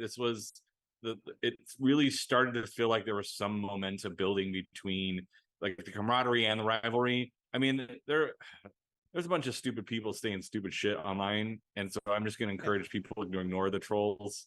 Dan Vaughn, who runs Protagonist, reached out and was just like, "Do you want to punch people today?" And I was like, "Some of them, yeah, but I think the smartest thing to do is to moderate your own social media accounts to eliminate the people that are going to be negative, because there's going to be people saying stupid shit and trying to rub it in. And I think the overwhelming sentiment I've got is like, this sucks. This is a good quality club that did great for the league, and then you get fucking bullshit trolls bring up like the one signing that they can point out, or the fact that we were MLS to begin with, and it's like you want to engage, but then it's like, it's not worth it, right? Like, we knew what we're getting into and why we got into it, and I'm not going to let somebody somewhere else define how I support the club and how I feel about it.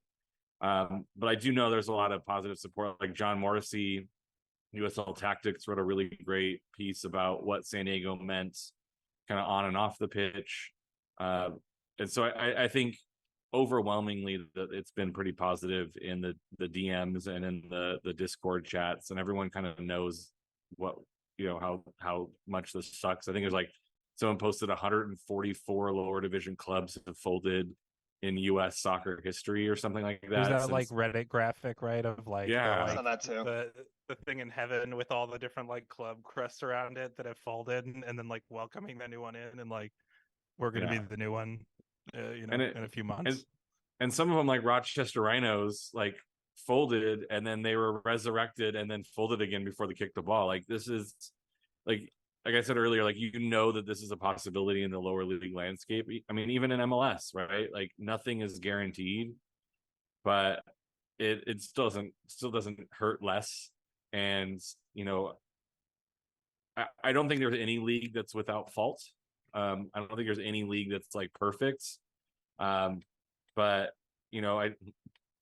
I think the Orange County guys, who are usually pretty trolly at times, have been pretty supportive, and I think that's what really, you really dig down deep, it's because there is that camaraderie and there is that mutual respect at the bottom of it. And so just curate your social media for a couple weeks, mute who you need to mute, and get yourself in a good mental health space where it's a supportive environment.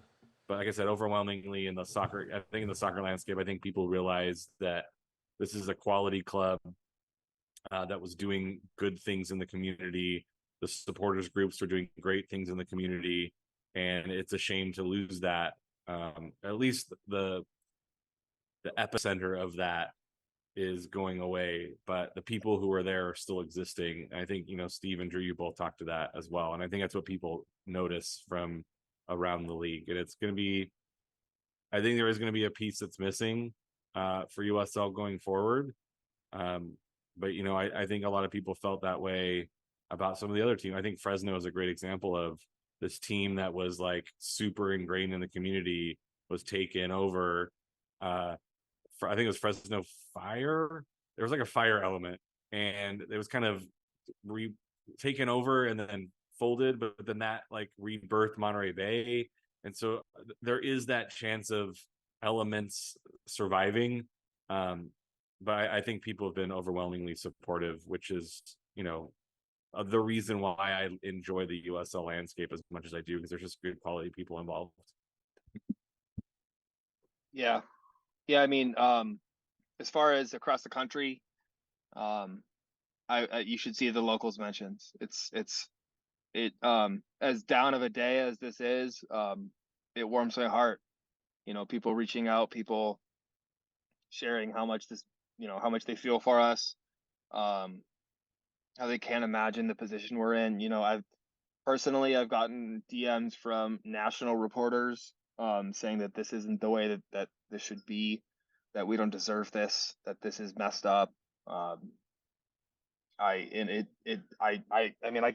can't disagree, obviously, but the outpouring of love to me, but more so to the locals account, as a representation of the work that we've all done, the village that has created this community as just locals. Obviously, Charlotte has been a huge part of that, and Tony, you shouted them out earlier, and I want to pay them all the respect that they deserve. I obviously don't have access to their Twitter account, so I can't see what they're seeing, but I can only talk to what I'm seeing. But it's heartwarming, and it to a big extent it makes this better, because it shows that what we've done has made an impact and people have seen it. And of course, you go, oh, I really only care about our local community here. That's where it matters. But the recognition in a day like this, where your heart is pounded into the ground, and you see that other people see that and recognize that, and they feel for you, it helps. It does help. It helps. We've been reached out to by New Mexico, by Phoenix, by Sacramento, LAFC supporters. We're still a member of ISC, the Independent Supporters Council. They have a Slack. I got some nice messages from people on Slack. The president of Slack, Bailey, sent me a very nice message as well. It's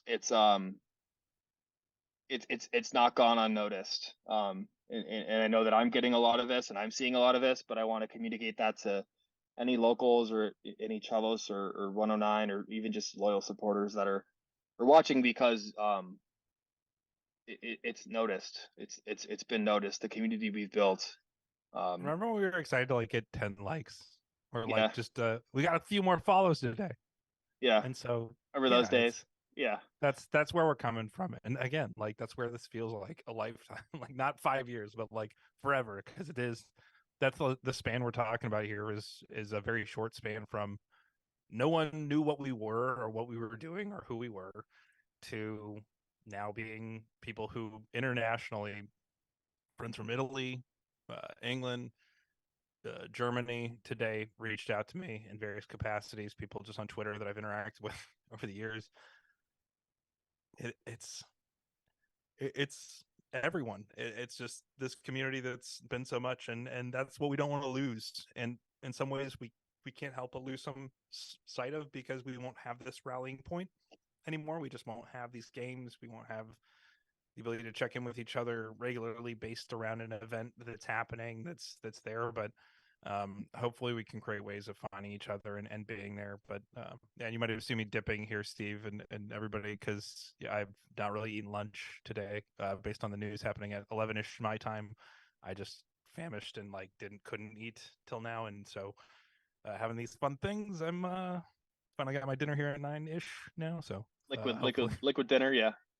Yeah, if you see me dipping down, that's what that's for. But yeah, again, everybody, keep the messages coming, keep the voicemails coming, keep playing them here, Tony, and we'll go through them a little bit. Yeah, But I got one here. the perspective is crazy, just in terms of like time from like how much we've lived, guys who have been a part of this community, whether you joined a year ago or 6 months ago or 5 years ago. Like, you know that it's just felt like this amazing passage of time where you just wish it was longer. Yeah, I mean, Dude, Tony, you are hitting me in the field. Oh my gosh. El presidente Man, Steve. that's so long ago. That's the first time I ever showed up in the yellow jersey. And Yep. I remember Jerry, who's right there, right behind me. He looked at me like I was, because I got that gift from the club after the 2020 season, and yeah, nobody knew. I didn't tell anybody, and yeah, Jerry, I showed up in that, and Jerry was like, "Oh my God, are you kidding me?" We were so jealous, man. Man, we the were memories. like, we were like, oh, how do you get Like, that? how the fuck? Yeah, I remember that. Yeah. There at Machete with smudge on the screen. Connectivity wasn't. This is like literally coming out of the pandemic, right? Like, this was Louisville. They beat San Diego Loyal with a fluky goal. But all right, let's see. I got a little bit of sound here from another voicemail.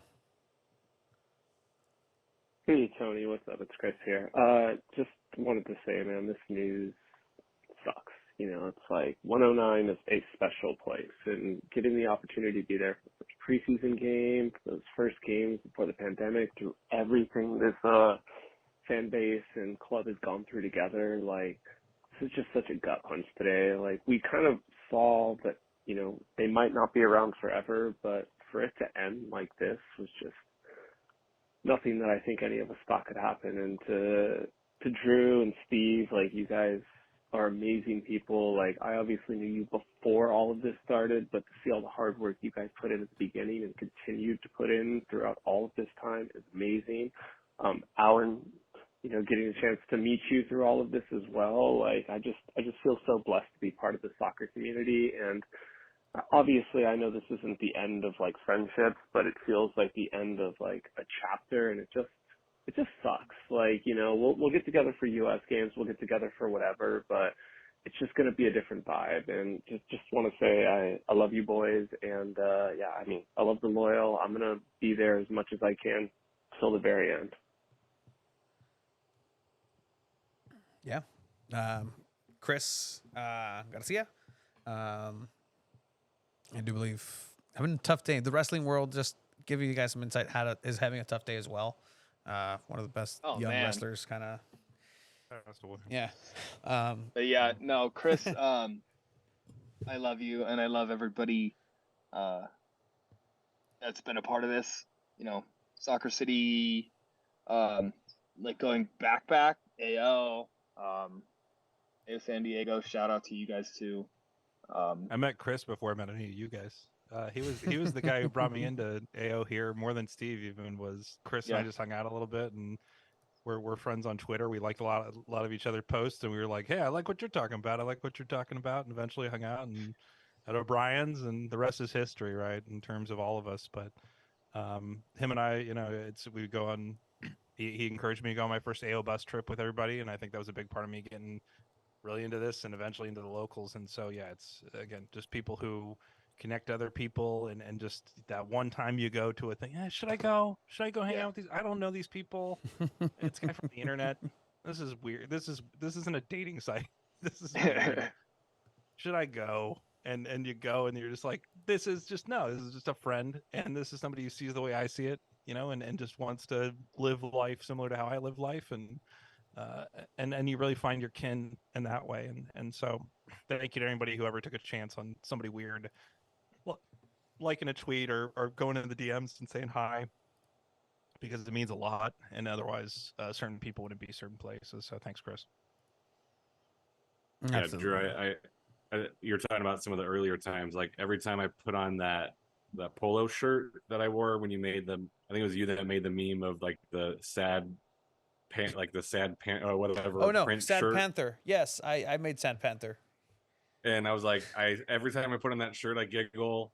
Like you're talking about all the likes and stuff, like trying to create content around the team, and they play 2 games and then they shut it down for 4 months, and you're like, how do we create content now?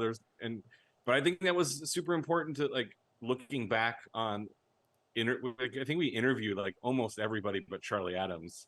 And so like it was really cool that, and so many different podcasts were coming out, interviewing players, getting to know. And I think that really those early days really set the connection to the team in a way that maybe we wouldn't have gotten if they're playing. Like the access to players, the long interviews, because they were like bored too. Like, well, we can't really train, or we'll train in like groups of 3, like walking around. Yeah. Oh my gosh.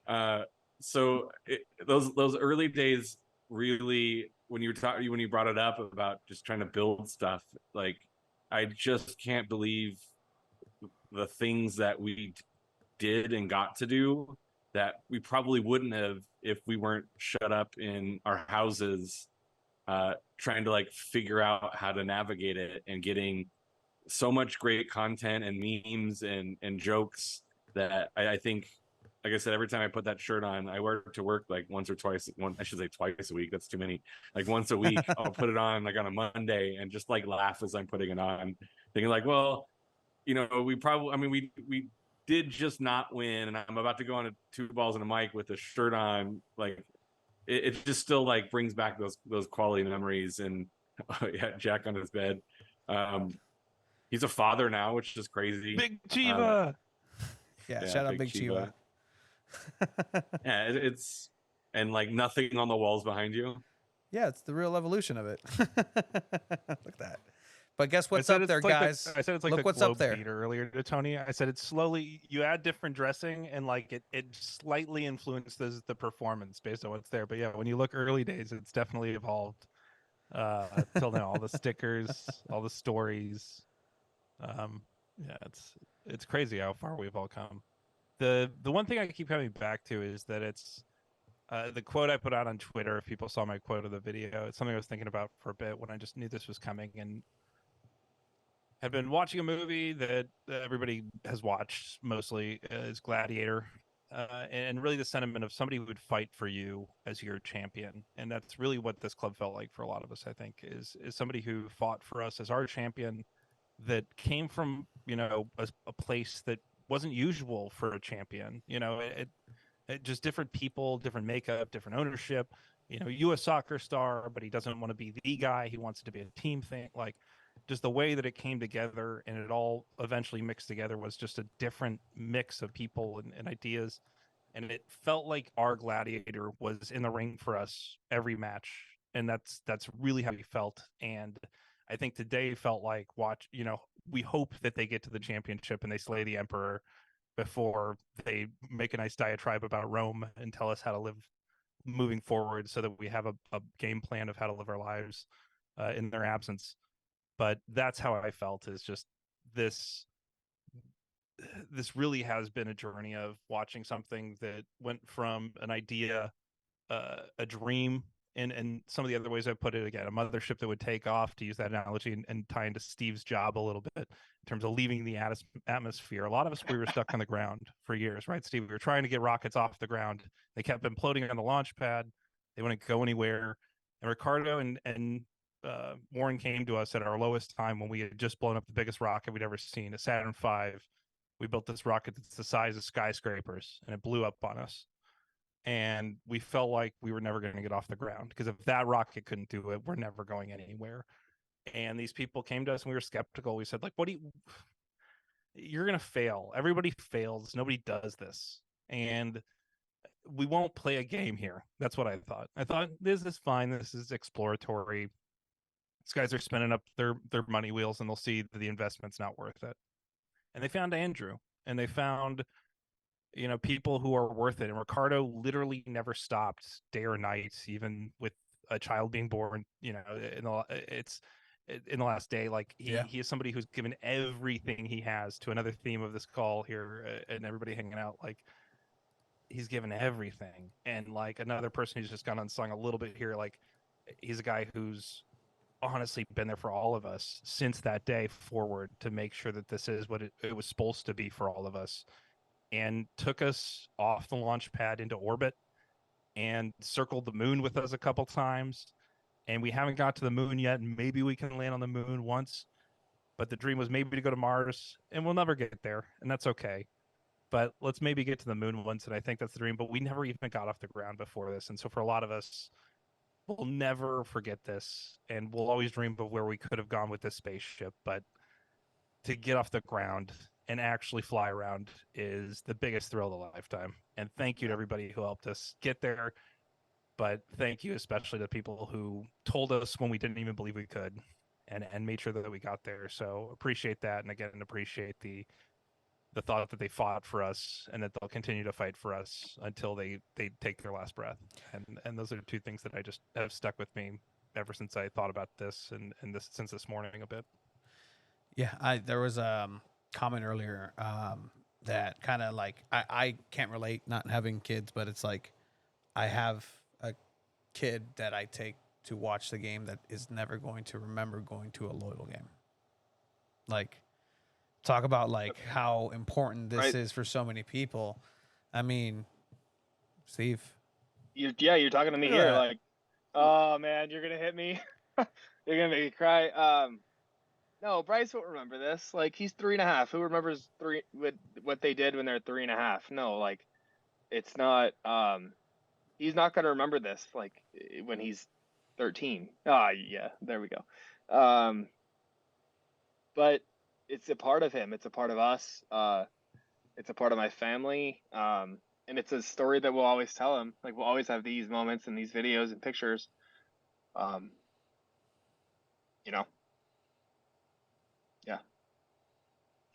I'm just You enjoying got me to Bryce ugly lose his cry. You shit. got me to ugly cry.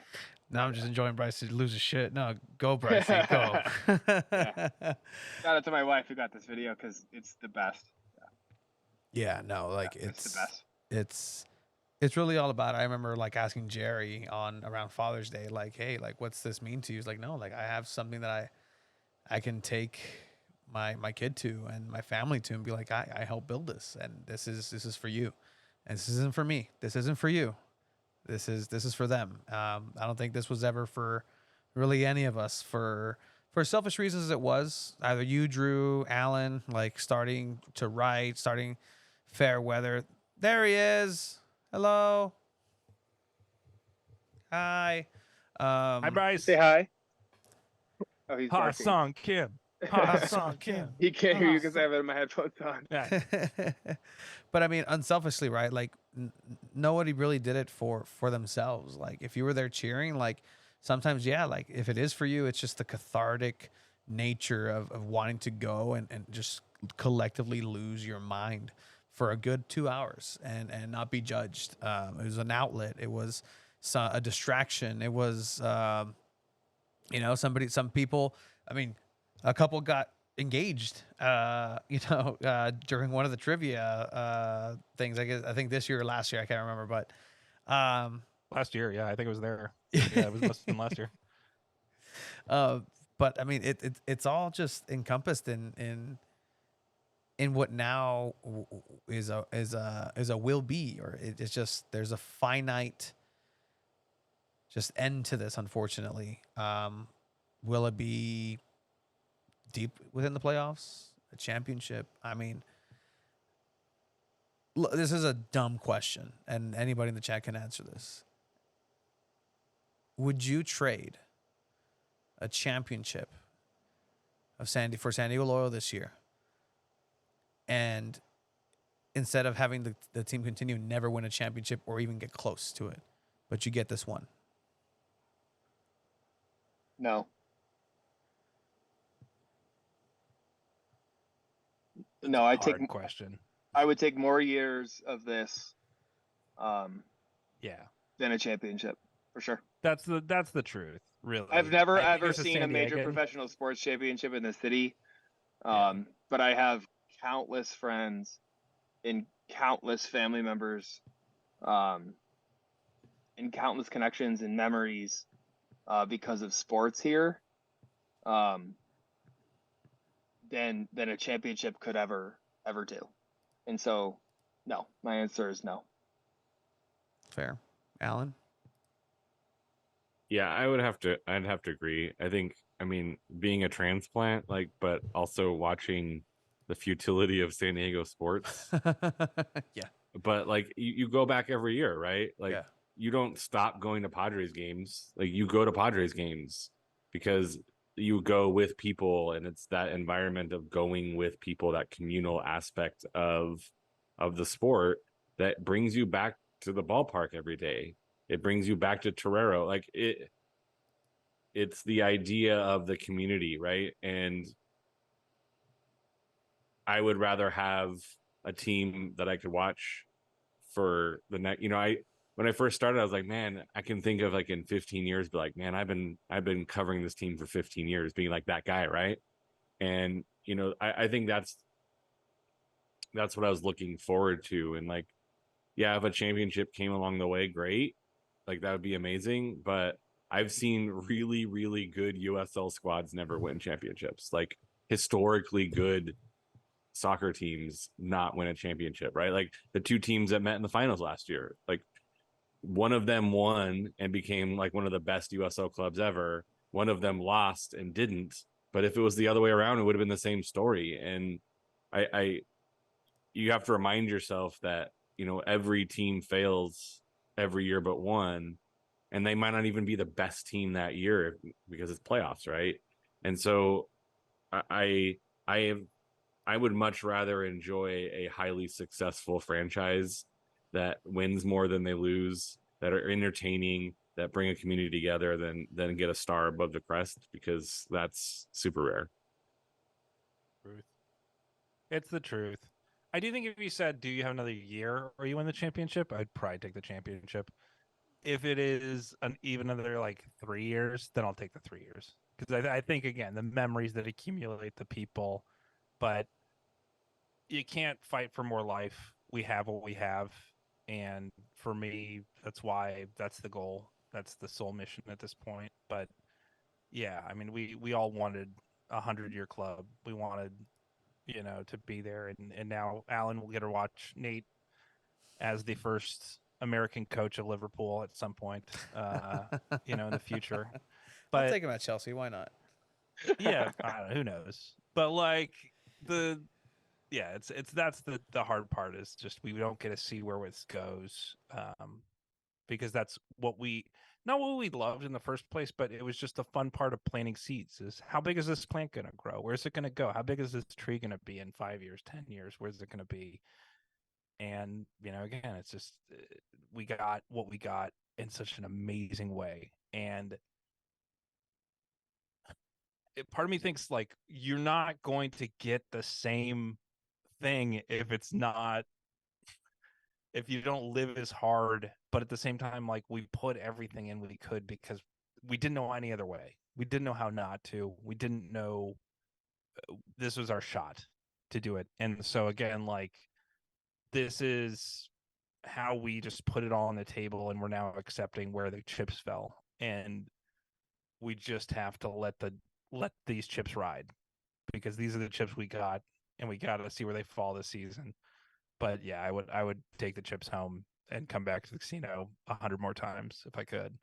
But we got to cash out at the end of the night, and that's the hard reality of where we're at. But I don't know. I think it's to me the most clear I've ever been that, like, this is what sports is about, is people showing their love for players that represent them in a way that feels like a manifestation of their dreams as like superheroes on a field. Like, people could do stuff that they wish they could do, and do it the way they wish they could do for those people. And that's why sport was invented, I think, really, in a lot of ways. And this is that. So how do we grapple that hold that tight in the best way possible for the next 2 months and just love it as hard as we can until this teddy bear's arm falls off, because that's what we got. And I love you guys, and I really wish we could have been doing this for another 100 years. That's what I thought when I left last year, was this will be okay, this will be fine. And everything since then has been a little bit different to us, but again, I won't trade any of it ever. So thank you.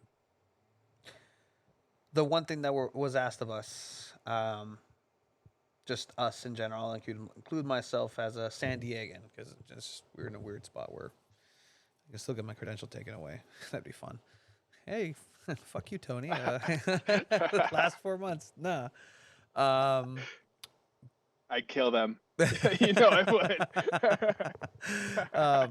But I mean, the one ask was from Andrew Vasiliadis, the chairman, is just to come out, support. I think that there is a time of mourning, and that's today. That's why honestly, there may or may not be some insensitive ass posts that sprung up, and it's like not time or place type of thing. But this team can still win. And I mentioned again that personally, on a professional, on a business side, the players are motivated. On an emotional side, they have to be motivated. Caught Charlie Adams just going on a sleuth of liking some tweets, and it's like some of the tweets that were liked, I'm like, yeah. And Look at you. So he even posted, like, I think he's one of the first players, just captain, that's Chaz, right? Putting on his Instagram, just gutted as a story with Andrew's video. But okay, how just bootstraps, like, what is the ask here, right? Like, we're being asked to go support this team, like, give it their all. Do we think it'll just be sell out this last 4 home games? Fuck, man, like, I'm looking at the roster, right? Like, we need the players to, like, be who we thought they were. And know that they have, like, looking at it, like, I need Elijah, I need you to get better. Camden, keep doing you. Stoneman, relax, dude. At least in the defense, right? You're asking Mr. Yellow Card to relax. Yeah, no, relax. Get an orange card. It's fine. Damos, like, wake up. Like, let's go. Let's fucking go, dude. Like, it's time. Conway, like, do your shit. Like, do it. To me, get rid of the ball a little faster, and good things will happen. But you're doing good. Collier. Like, it's the players themselves know, and it's the only ask is to just support this team while it's still here, because much like there's other teams that still have not touched a ball in official capacity, what is here, and that's San Diego Loyal. Yeah, I mean, to me, in, like, our local statement today said, there's 2 avenues. We can let this kind of, like, today has sucked, and this has been like a wave of sadness, and we're all looking back at these memories and whatever, but there's still matches to be played, and, like, we could let this wave of sadness overcome us and, like, drag us down for the last 4 matches. 5 if you include Vegas. I think there's a lot of people going to Vegas. Or you can stand up and sing louder than ever. And that's what we choose to do, if this is it, and it is, it's official. Give it your all, like, we all have these amazing memories of 109. We have these amazing memories of Torero. So let's make more memories. Let's not let this news like change that, right? If everybody goes into this going, oh man, this is the end, this is how sad, it's not going to be the same. And that's not what I want out of these last 4 games. It's not what I want out of the rest of the season. I want to remember the rest of this season as I remember the previous 3 3/4 seasons. It's got to be that way. It's got to be that way.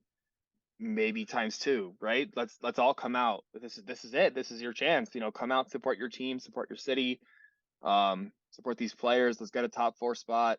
Let's get a playoff match, so we can really bring it and, like, give this team a chance. Because I've seen it all over today. Like, you go out, you win the whole effing thing. Like, what a romantic story.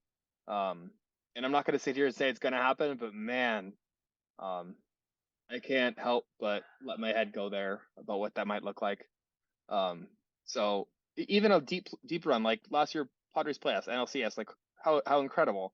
We have a chance to make a run. That's something too. So, I want the rest of the season to just be everything that the last 3.5 years, 3 3/4 years has been and more. I don't want it to be anything that it wasn't, but I want it to be everything that it has been.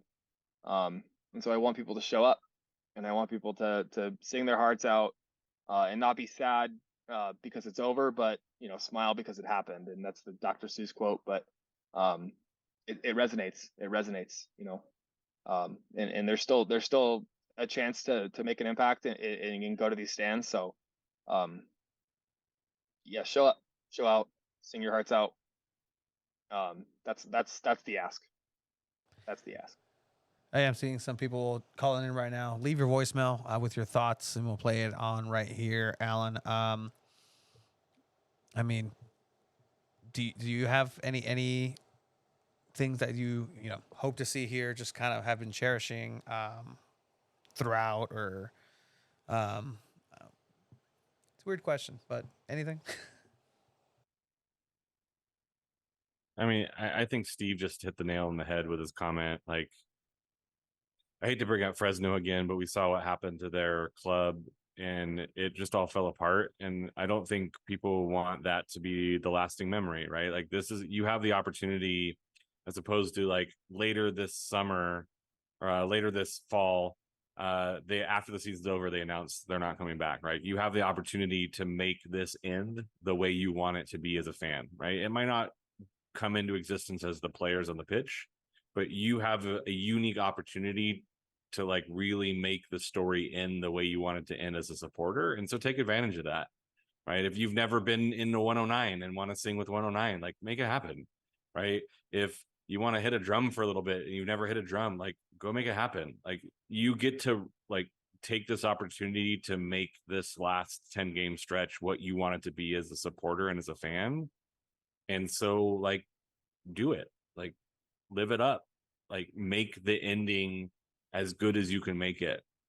And yeah, we're all going to grieve, and we're all going to grieve in different ways, and we got to be okay with that, right? Some people are going to be removed a little bit, but just welcome them back in when they're ready to come back, and understand there's going to be anger, and it's okay that people are angry. It's okay that people are doing, and you might be like, why are they so mad? It's like, well, we, just like we don't tell you how to support, like we don't tell you how to process the sadness and process the grief, but like when they're ready to come back, like sweet, we're glad that you're here. And if there's something that you wanted to participate in, now is the time to do it and really make this last 10 games what you want it to be. And like, I'm sure I'll be back up at the 109 and hanging out again. And, the sideline thing is great, but like that first season was cool. And, I might want to go relive a little bit of that and remember, that early season. So I can't be more appreciative of the opportunities that I've been given and the people that I've met and the relationships that I've been able to form because of this, and the life journey that you've all seen me go on through essentially the team and the support system that the community offered. And I can't be more grateful for that. Like it really means a lot to me as a person that I have this support system and I have this community, because this connected me to San Diego in a way that I've been searching for since I moved to San Diego. And I would pop into this and it just didn't feel right. And this didn't feel right. And this was one of the first times that it really felt right. And I know a lot of people feel that way. Coming to this team really felt like there was a connection there. And I know that they really appreciate the environment that the team and the supporters really set up that makes them feel belong and connected. So really live that up and dig into what makes this team meaningful and the connections meaningful, and really take advantage of these last 10 days or games. 10 days. The ring girl. All right. Let me. I'll be there. I'll be there for the Las Vegas game in San Diego, and I'm excited for that. And Good. I'll also be there the last week in October when we're in the second round of the playoffs, playing at home. So that'll All be right. fun. Excited for that. All But right. Yes. yeah, it's one of those things where again, I think everybody should just give everything they got, be where you need to be, find the reason for enjoying these last, number of months, hopefully, that we really get to play this out and find what we can. The shop has had apparently some of its best days, I'm guessing, on record, because people really want to, of course, show their love. And it's now, congrats, you all have limited edition items. Congratulations as collectors. I'm sure a lot of us never want to part with them, so it doesn't really matter what they're worth or what it is, but it is one of those things where, again, it's I always thought I don't have to buy this thing because there'll be more things, and that is the sad thing, is that it's just not going to be the case. So if there's something to love, definitely get out there and get it. I bought an extra pair of those sweatpants last year and those Guido shorts, and I'm like, good call, Drew. Pass, Drew. You did a good job. So show your love for the work that these people have done, and really put your money where your mouth is, and make sure that you again make the most of their investment in this. Obviously, even if it can't keep the wheels turning, it really helps them know that you really loved what they did and the work that they put into this, because somebody dreamt up that design. They put work into it. They spent hours working with the manufacturers to get the colors right, to make sure everything was there. So if there's something you really like, just obviously give your love to the club that way. And then for Chavos and for us our locals as well, please do the same for our work as well from our merch teams. Do we have any more voicemails, Tony? Yeah, we do. Something came in. Hey, cuz, this Adrian over here with Los Chavos. And I just want to say real quick, we over here at the bar getting fucked up because the news, but it's still motherfucking loyal to the death. It's still Phoenix can suck my motherfucking dick. We about to get this ring still. You know what it is? And hey, at the MLS, I'll see y'all there too. I don't give a motherfuck. This is San Diego por vida. Homie was cracking. What is cracking, fool? my We God. also have I do believe somebody's in the chat, Diego, who wants to join. That's actually who it was. Let's see if I can get him here on the line. But Papi Chavo, man, like another one of those individuals, right? That's just ever present, and just you can't separate from. You really can't separate him from what's going on here. And I would have never known Adrian if it wasn't for this. And what a blessing, right? Like it's the same goes for so many people, but that voicemail, like, it resonates. Because he's done so much good for the community and for us in 109. I've gained so much respect. And I'm not sure if he's still listening, but man, I love you. No, 100%. He's just a person who's so clear in his beliefs, his ideas.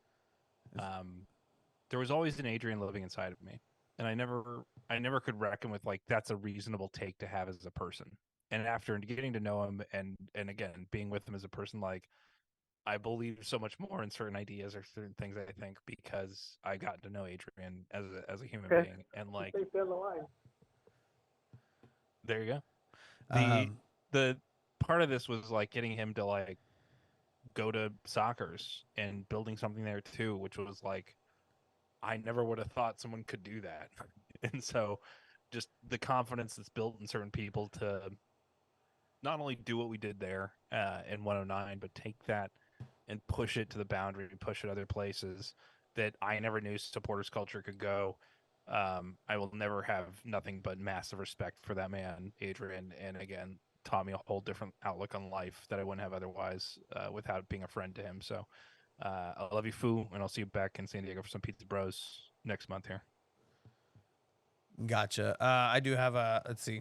We'll try this out. Somebody on the line right now. I believe it's Diego. Diego, can you hear us? Yes, I can hear you guys. All right, so you're on live right now. How's it going, man? You're on the chat. You're here now. Hello. Hello, everybody. I just really wanted to say that I love San Diego Loyal. I love all the memories. I love everybody I've met. I think there's an amazing community. Absolutely gutted by today's news. but it's just been a blessing to have this team. And I just want to urge everyone to come out for the rest of the games we have left and cheer for the Loyal. And, you never know, man. I mean, you never know. Once we get in the playoffs, we can make this run for the championship and hopefully have a Cinderella ending, to all of this. Really appreciate that, Diego. And I think everybody here agrees with you. Let's go get that championship. Thank you for calling in, bro. Thank you, guys. Love you guys. Bye.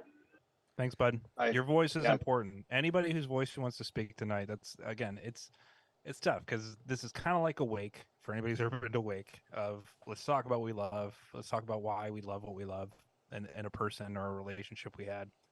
But the wake is also not done. We also get to kind of do this for the next few months. And that's kind of a beautiful thing too. So just tell people you love them, express the same energy. Maybe you don't get to say it tonight, but speak it where you can. And so just if you want to call in though, please do. And we'd love to hear your voice and we'll let you speak your piece. And if it's less of a question, more of just a statement, that's what tonight's supposed to be about. Something that I do want to highlight, and Alan, I know if you want to start us off, is just kind of all four of us here, right? And everybody who has invested and has brought their family into the San Diego Loyal verse, whether through Chavos, whether it's through the locals, whether it's however. Most of us have been allowed by our families, significant others. There's somebody there that has allowed us to really have the best time of our lives. And that in itself is huge and cannot be understated of how many hours of manpower has it taken to literally start a nonprofit supporters group off the ground. I mean, Alan, you're a school teacher now. You're doing bigger and better things, and that just has its own workload. Like everybody has a double life, and in that life, there is somebody who probably we deserve to give a little bit more attention to. I know that for myself too, but they've been there and they've grinded with us, and they've have really been as much as a part of this community as anybody, because honestly, if they say, hey, this needs to stop, yeah, yeah, okay, yeah, yes, ma'am, yes, sir. However you want to do that, but like it's been a network of just people coming in, and it's just small miracles here of being let out of the house. I mean, pandemic, Alan, like your first game, you went, and I had been there for all of them, but then there was always this fear of everything with COVID, rightfully so, and just it took you a while. And once you got there, you're like, oh, like I'm here, but it's at a risk. It's still 100% was at a risk, but just talk about just the support of people. Chavos have the madrinas and everything else. We see Lydia here for the power couple with Steve and Lydia. I don't know if Drew is looking for his significant other underneath the desk. But Alan, he's getting his food. You brought me yeah, my dinner. I mean, yeah, it's more important. yeah. So like, I tried to bring Sarah to a game once, and she was like, "I think this is your thing." I believe the direct quote was, "I think this is a you thing," and I think she realized that we all need kind of our thing, right? And sometimes it's our thing together. Sometimes there's things that are your thing and my thing. And she's just been super supportive of me getting into all of this stuff. And, she tolerates it, I think, more than she maybe lets on. But with the podcasting thing, it's like working around schedules, and she's kind enough to make dinner those nights, and sometimes it's literally like she's timing the dinner to be ready when the podcast is over. So if someone talks too long, it's like, we're supposed to be done at 7:30, and so there's always that flexibility. But I think, coming from the music world where everything is late nights and weekends, it just kind of fit. And, I knew that there'd be some nights where I couldn't make it because there was, family or there was other commitments, but I think sometimes she appreciated me being able to get out of the house and giving her some time to be like alone, especially after the pandemic of us being together, stuck in a small little house. Now it's a little bit different because I'm away during the week. That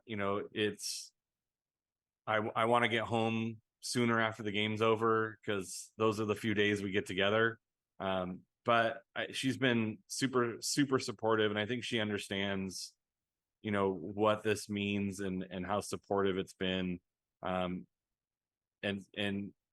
realizing that she's gonna not be super happy going, but being okay with like not going, and she'll come to a couple things.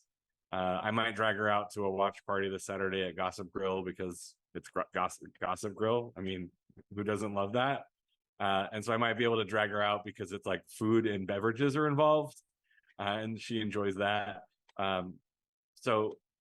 Yeah, she's been super, super great at, even when I was doing the Orange County stuff, like driving to Orange County home games was a trek, and she was super supportive then too, because I think she realizes that the music community, the soccer community, they're all very similar, very, family, a group of people that feel like family and are accepting, and she understands that, people need that. And I think she appreciates that I have that. So thank you. Hell yeah. Shout out Chappie coming in. Showed highlights of you. You missed it, man. It was literally a package of Chappie. Chappie is just like an emotion. Yeah. He's like everybody's spirit animal. Remember when we had the stairs and the little landing? Remember those days? He was like the first person on the stairs. If you came on the stairs, there's a good story about Chappie. He used to hop the fence to get on the stairs, and Travis had to like leash him back like every match. So essentially, you would see, it would not be uncommon if you came down if you're coming down 109, the left set of stairs, to see Chappie in front of Travis. They would always stand together, and then Travis essentially just reeling in Chappie from going over the rail or kind of going into the mix zone. And then when we had the pyrotechnics, they were usually there as well, so trying to pull him back, just because he would just get so passionate. And again, anytime I saw a clip of that, I was like, that's how I felt. But he just shows it on his face so much better than I ever was. And just a pure person. Chappie, I love you. Yeah, there's no hiding anything with him. You get what you get, and he's a good guy. You're Chappie. Like Travis and Chappie, like these two dudes, like I know. Where else would they? It's like a comedy duo, like Penn and Teller. Yeah, right. That's me getting a zip tie.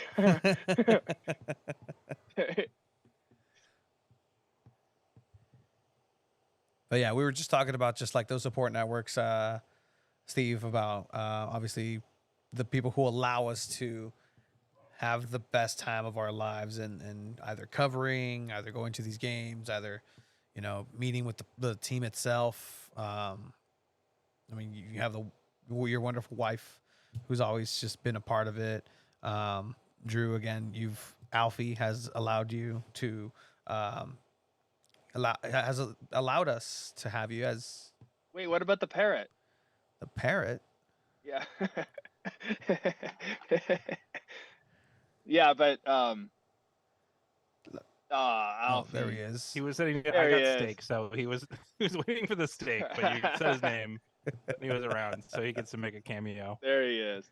Alfie's alive, unlike Sushi. Sushi passed away back in February, unfortunately. For anybody who ever met Sushi, she was a great bird, but she lived 11 years. It's pretty good for a bird, for a little parakeet. And she went out watching a Red Zone. She was a heathen. She loved blood. She loved concussions.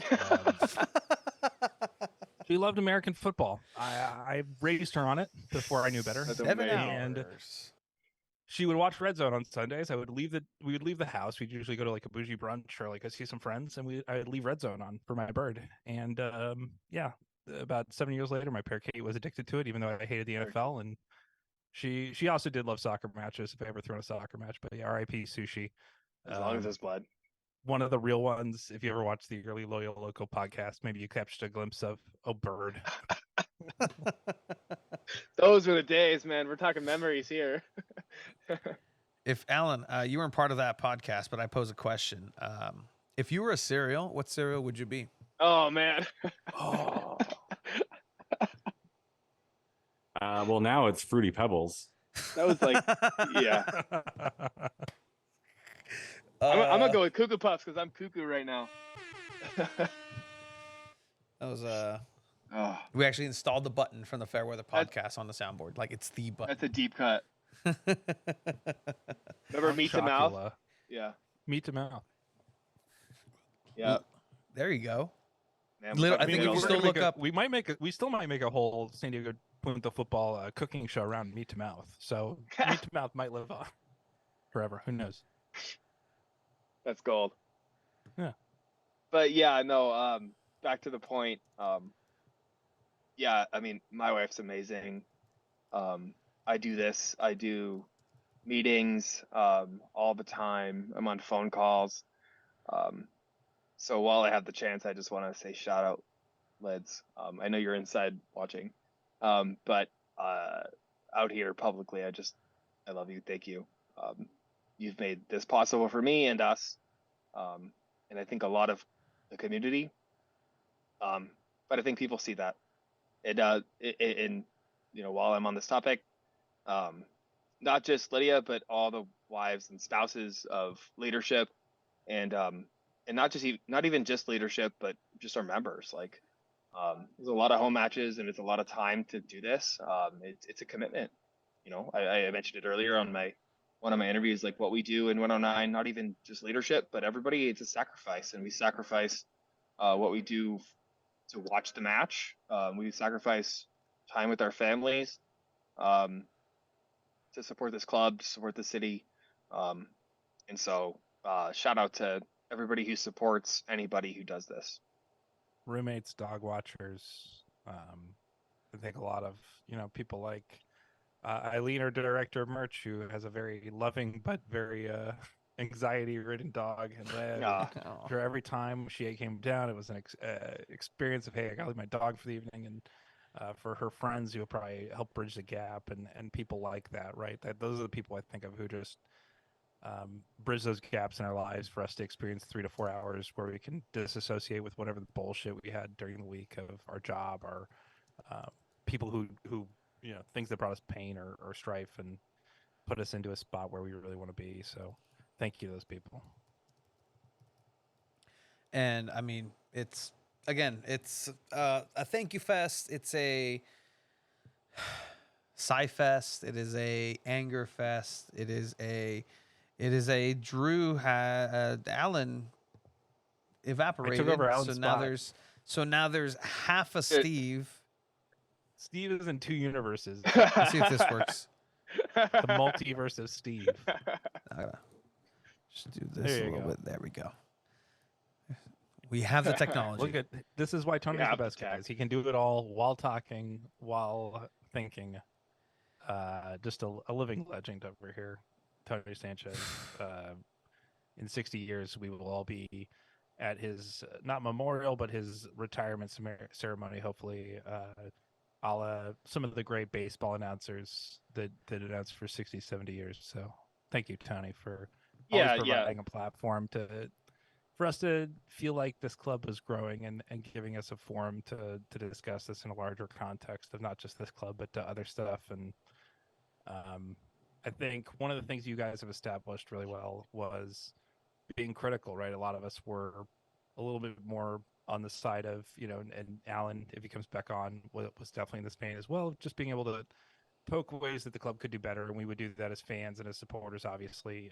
We're sometimes the most critical of ourselves and our club, but you guys did a great job of making a voice that felt like it was legitimate, and looking at it with a bigger journalistic take of how does this fit into the bigger world of soccer and everything like that. So thank you for providing this platform and building this and being so consistent to where you have missed out on so many events in your life, and the people who support you. I know your lovely significant other at this point, Tony, and Chiva and his family and your family that provides their garage to let you do this.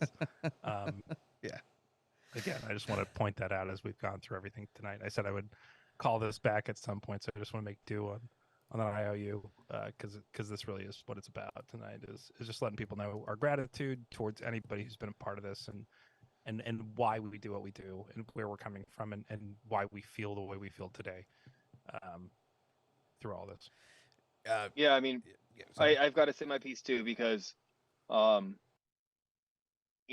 think that Tony, you've been dishing out a lot of love tonight, to us, to Chalos, to, our members, supporters, fans. I want to give that back to you, because, you started this, you weren't getting paid, but you were going to practice and you were interviewing and you were getting content that nobody else was getting. And nobody asked you to do that. Nobody was paying you to do that. You did it because it's a passion and you had a goal. And we've all been better because of what you guys did. So before we end this and before we, talk about something else, I just want to say thank you. And shout out Chiva. I know you're at Disneyland, but shout out to you too, because you've been a big part of this too. So I just want to say thank you guys. Like from the bottom of my heart, thank you. I mean, I again, I've mentioned it it's this club, right? This team. If the way it happened is we emailed somebody. I found somebody and I said, hey, we are a local podcast that covers soccer that would like to cover your kit reveal party at Coronado Brewery. Is it possible to get media credentials? How can we go about getting such media credentials? So someone responded, and we got in, and we had no right to get in. I've been told in and out of the club that like there were times where it's like, no, like who the fuck? No, it's a podcast. We don't allow podcasts, and that's literally like, for the most part, a rule of thumb where that's not something that's allowed within the confines of media and sports coverage and that world. First of all, not a lot of people else were doing it, and if they were, then it was like a hit piece. It was like NBC and this and that, and I love those guys, and I've been getting to know those guys, and shit. Some of my heroes. I mean, fuck, I love AM radio. Darren Smith is a hero of mine. Like the dude is a legit pro, along with Jordan and just. Jack Cronin, just in that just weird cyberspace of our things. It's just like it's been a networking opportunity that I would not have been able to do on my own. Ricardo Campos, you know what? And this is very open. I've had conversations with him. Other people in the club had conversations with him that were uncomfortable when Ronaldo Damas was going to sign. And big oopsie by the USL. We put him up there. We had to do what we have to do. For this situation, some people were detectives and like, oh, fuck, minute 56 of this episode, Tony said there's devastating news. Like, it was just me trying to signal of like, please, people, enjoy this as much as you can if this is to actually happen and materialize. But even then, it's always been an honor to be able to cover soccer in my city. Because of this club, soccer will continue, and there's no doubt about that. It's because of this club that any of this is even possible. For me, I haven't paid for a soccer game in 4 years. Is that the dream? Is that your really? I mean, I know we're going to the World. Tony, we're going to the World Cup. Yeah, yeah. I'm gonna have to probably negotiate some sort of life deal in my house that involves years of penance. But we're gonna go to the cities. We'll go to the World Cup venues. You can join us, everybody. But is that really your life goal? Was just to go to soccer matches, be field side without having to? Yeah, and that's why, like, honestly, we started with doing vlogs because I miss playing. When I stopped playing, I lost a big part of myself. And even if I stopped playing at a high level, like I still played in YMCA rec leagues, but I still played. And my body was just like, nah, dude, like you're big and you've been in a car crash every time you play. So stop. And I was like, okay. So I kind of slowed it down. And soccer. I fell out of love of soccer, and this club reinvigorated that, and this being able to stay close to the game and be as close as I possibly could without playing is literally being there. Sometimes I felt like some of the people that I met, the relationships that I made with the players, like Elijah, Guido, at times, people who aren't here anymore, Miguel Berry, CJ, like the kids, like I, at in some way, I feel like they're my teammates because I was the only dude there sometimes. Like, these guys are my boys. They're the dudes. They're the bros. There was just so much. You guys went to so many training. You guys asked if you could go to training. You were the only media outlet to inquire. Is there training and is there media availability for this training for the better part of 2 years? Yeah, I do think. Right. Yeah. And if not, why not? Like, give us a reason. And that just became a thing too, where like, hey, Nate, sir, why is this? Why is that? Give us an answer, even if it's anything. Like, give us something. To be able to rub elbows with Landon, like, I know many people like have that prestige of him. It's been a hell of a ride. It's been a incredible roller coaster. I know Chiva would say the same thing. And at the end of the day, like, we want San Diego soccer and just the city to be respected as a whole. Did Loyal fuck up here and there? Sure, we all do. But there was always heart. There was always a reason, even if it didn't make sense. There was always a reason. And even now, there's a reason. There are reasons. And there are benevolent reasons for being in the situation. There are real reasons. There's the reality of things. And, there's nothing that we can do but just keep on trucking. I mean, it was thanks to you guys that I got put in a room with a insurrectionist, allegedly. And I mean, that was something that had to happen. Like, it's all eyes on us. Anything that happens from here on out is thanks to the locals, chavos. But that everybody. was our community asking that of our club and you, and again, in a way you stepped up, and I really appreciate it because it just is a moment where we'll never forget. Hey, we needed this. We needed someone to have this conversation with this person where we could watch and just understand where they're coming from. And so, again, thank you for always being the person who really just gave us a way to process what we're thinking and give us an outlet for the things that we said, hey, somebody should do this. You were the first person to jump off the diving board anytime. So thank you for that, Tony. And I know that I know personally how hard that specific episode was for you to record in terms of just the logistics, the emotional weight, Yeah. and all of that. So I appreciate you doing that for this community because we would not be where we are today because we were so splintered in that moment. To get back to where we are now, where we're just going to love this thing until we can't anymore. You really did meet us in a moment that I'll never forget in terms of just taking on the weight of everybody in that moment. So thank you, even though that was probably the most difficult conversation of your life at this point, I'm guessing. So you've heard of We Will Speak, We Will Act, right? Hi, Alan. Oh, Oh no. Yeah. Oh no. oh, excuse me. Oh, we have it. man. But your best friend's Mexican, right? Ah, okay. Oh, Yeah, Gotcha. gotcha. Yeah. It is part of the history now, right? Like, it's a difficult chapter. It's part of it. Alan, you joined us. Everybody was singing the praises. I mean, you can continue it. It's fun. I'm kidding. One thing.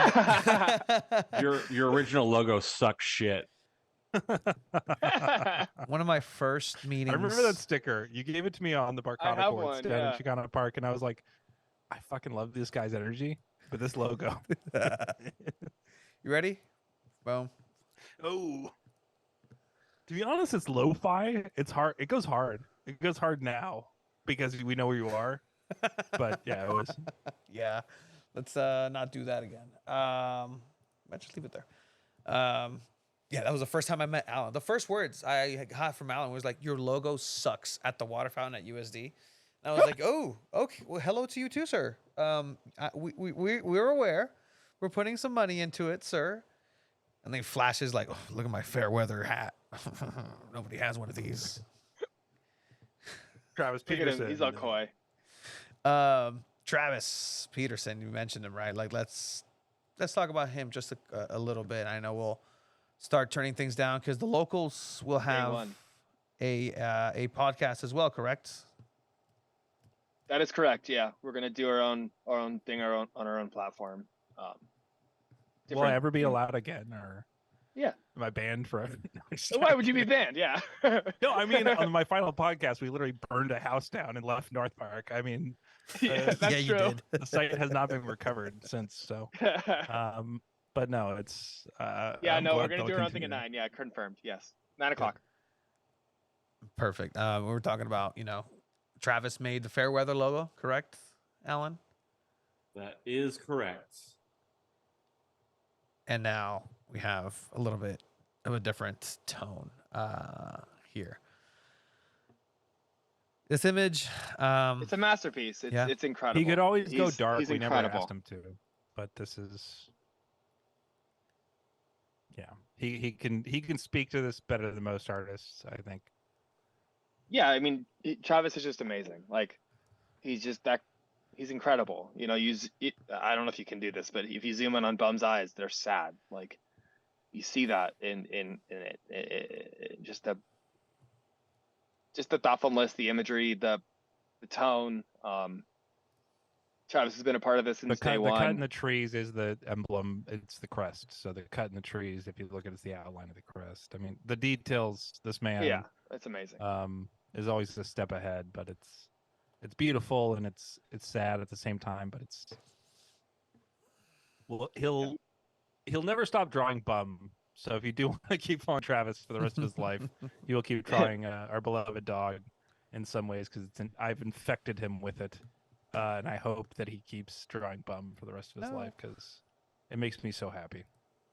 Even this sad drawing, but and this concoction of art, but his things never failed to make us find the beauty in whatever situation we're in. And not only that, but loyal scarves over the years as well. Things that he designed that he did for the club, not only for the supporters group but also for the club that are honestly some of my favorite pieces the club ever put out that weren't Charlie kits. Other than that, pretty much everything else they put out that was my favorite was something that Travis designed, whether it's Siempre Leal or anything in that vein that I always found just amazing. And honestly, one of his best things is one of his most recent things.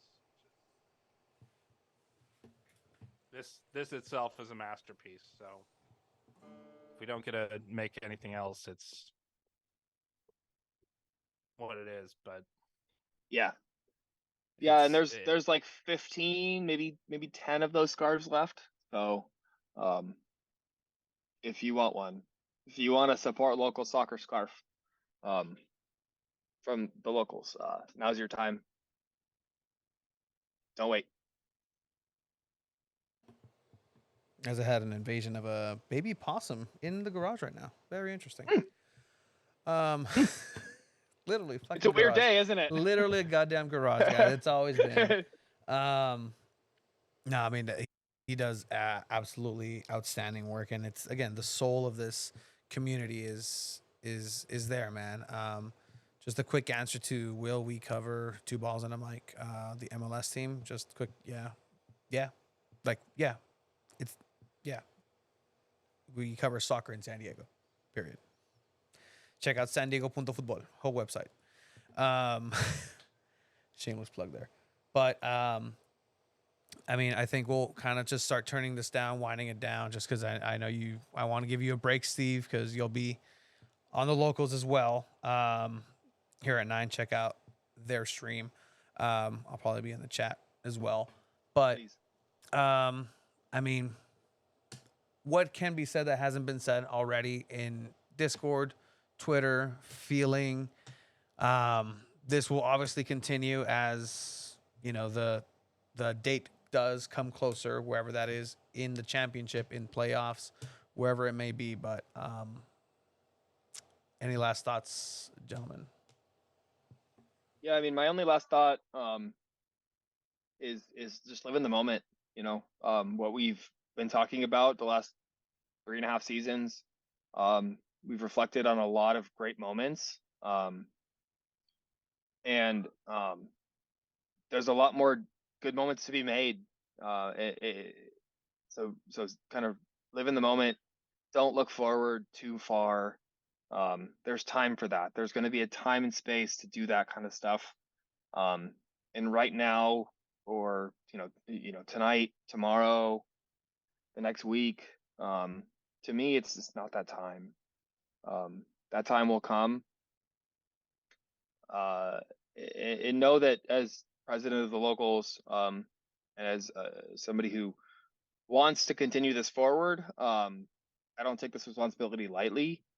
But I want everybody to come to terms with what has transpired here, and come to peace with your next steps forward. Because what we do comes from your soul, it comes from your heart, and if you're not like in, it's not gonna feel right. It's not gonna feel right. It's not gonna feel the same, and maybe it won't feel the same. Maybe it will never feel the same. But it's got to come from somewhere. And so right now, what I've been saying today is just let yourself be sad, and let yourself come to terms with this before thinking about moving on. You know, you got to look internal before you look forward. And so that's kind of my closing thought is like, don't look for next steps. Don't ask us to look for next steps, because we're humans too, and I don't have answers. I have emotions right now. That's where I'm at. I'm emotional. I don't have an answer. I don't know where this is going. I don't know if I believe in this new MLS team. I don't know if this is something that I'm going to care about in 10 years. I don't know. But I do know that I'm sad right now, and I know that my community's hurting. And all I can offer is my words of patience, and that I feel you. You're not alone.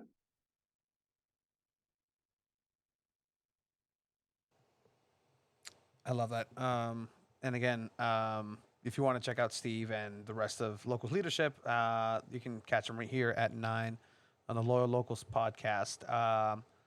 Alan, Drew, whoever wants next. Alan. Let's go. Yeah, I would just say, like, take your time, feel your feels, be okay with feeling your feels. Like, there's no one way to grieve or to move on. Like, Steve, I think you said it perfectly. Like, be okay with processing it in your own way, but know that there are people who care about you that want to help vent or cry or joke, or there's always somebody that's going to be there to help you process it. And yeah, live in the moment, live in the now, and enjoy the last couple months. Drew? So the thing you see the most in my screen, at least, besides the Loyal crest, is a dog, and that dog is Bum. And Bum didn't just live his life on the street without an owner, being who he was without a question, living his truth, but he didn't live a very long life. And we love our pets. I showed you my pet here on the screen, and I talked about one that didn't make it, unfortunately, through the winter. And it's just an observance that sometimes the things that make us the most joyful in life, that really give us the most joy, that live the brightest, that live every moment, that smell every smell, that poop where they want to poop and pee where they want to pee, or do what they want to do, right? Dogs are beautiful gifts, or cats, or any pet that you have in your house that teaches you more about yourself than things you can never know. That is how I feel about this club. And not that it was a pet, but in the sense of it gave us so much life in such a short amount of time that that's something that we'll never ever take for granted. And I can only hope that any relationship or anything I have with an entity or a sports team that I root for in the future ever has this feeling for me again, because it's just a community, a group of people, an idea, a dream that we all lived, that so many people should be so lucky to have what we had. And that's how I feel, is we gotta do the dream we dreamt about. And there's Brandon.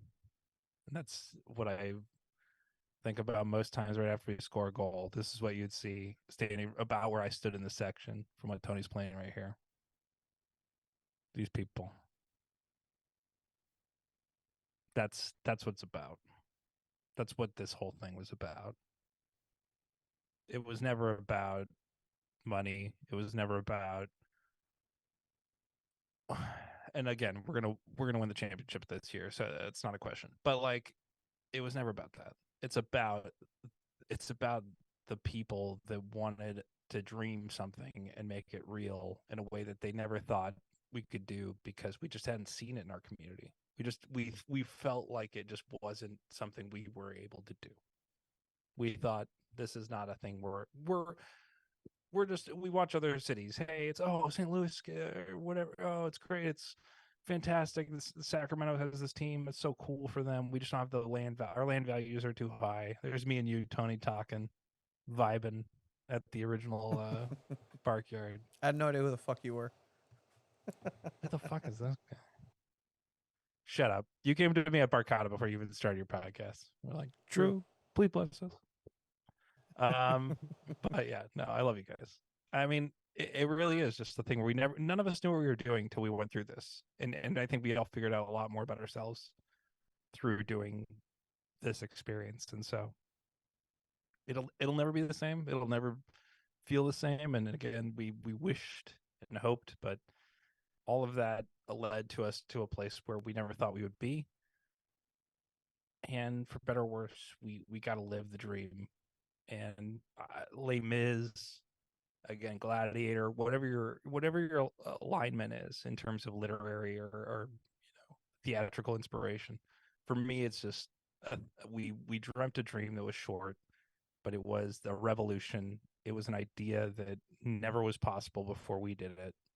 And anything that comes after will be not an imitation, but definitely a seed that was planted by us that has now grown to something else or has been inspired by what we did here.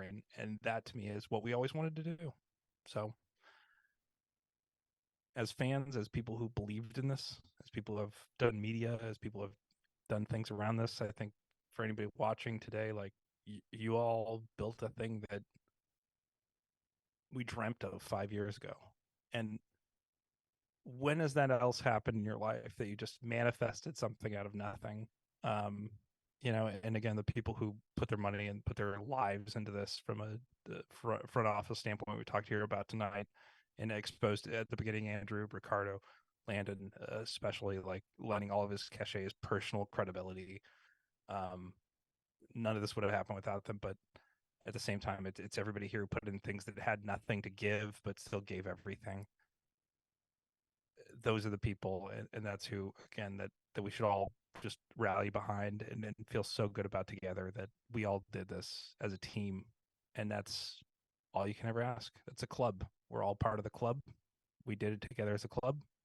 And I can never feel better about the word club than I did about this club. Everything that everybody feels is valid. Everything that everybody feels is true. And I mean, everything's going to be said in due time. Everything's going to be felt in due time. I contend that this is still as sad as can be, as bad of a situation, as worst case scenario as it possibly gets. However, there's still a season in progress. San Diego Loyal has a chance to deliver a championship to the city that has not had a true professional, outside of San Diego Soccer's, professional sporting championship in a professional level. It just has not happened. San Diego Loyal has that chance to do the unthinkable, to put people's dreams into reality. Like we're living a reality here, but there's options. And I truly believe that this team, and I'm a believer that sometimes this magic of emotion sometimes affects in sports. And I think this magic can happen here in San Diego. I think Nate and the team know what's at stake. They know what's at stake. They know it better than anybody. But I just wanted to have a rally cry of like, you know what, cabrones? Have San Diego go get a championship. Let's support everything and everybody in our power to make sure that San Diego gets represented and it's up there.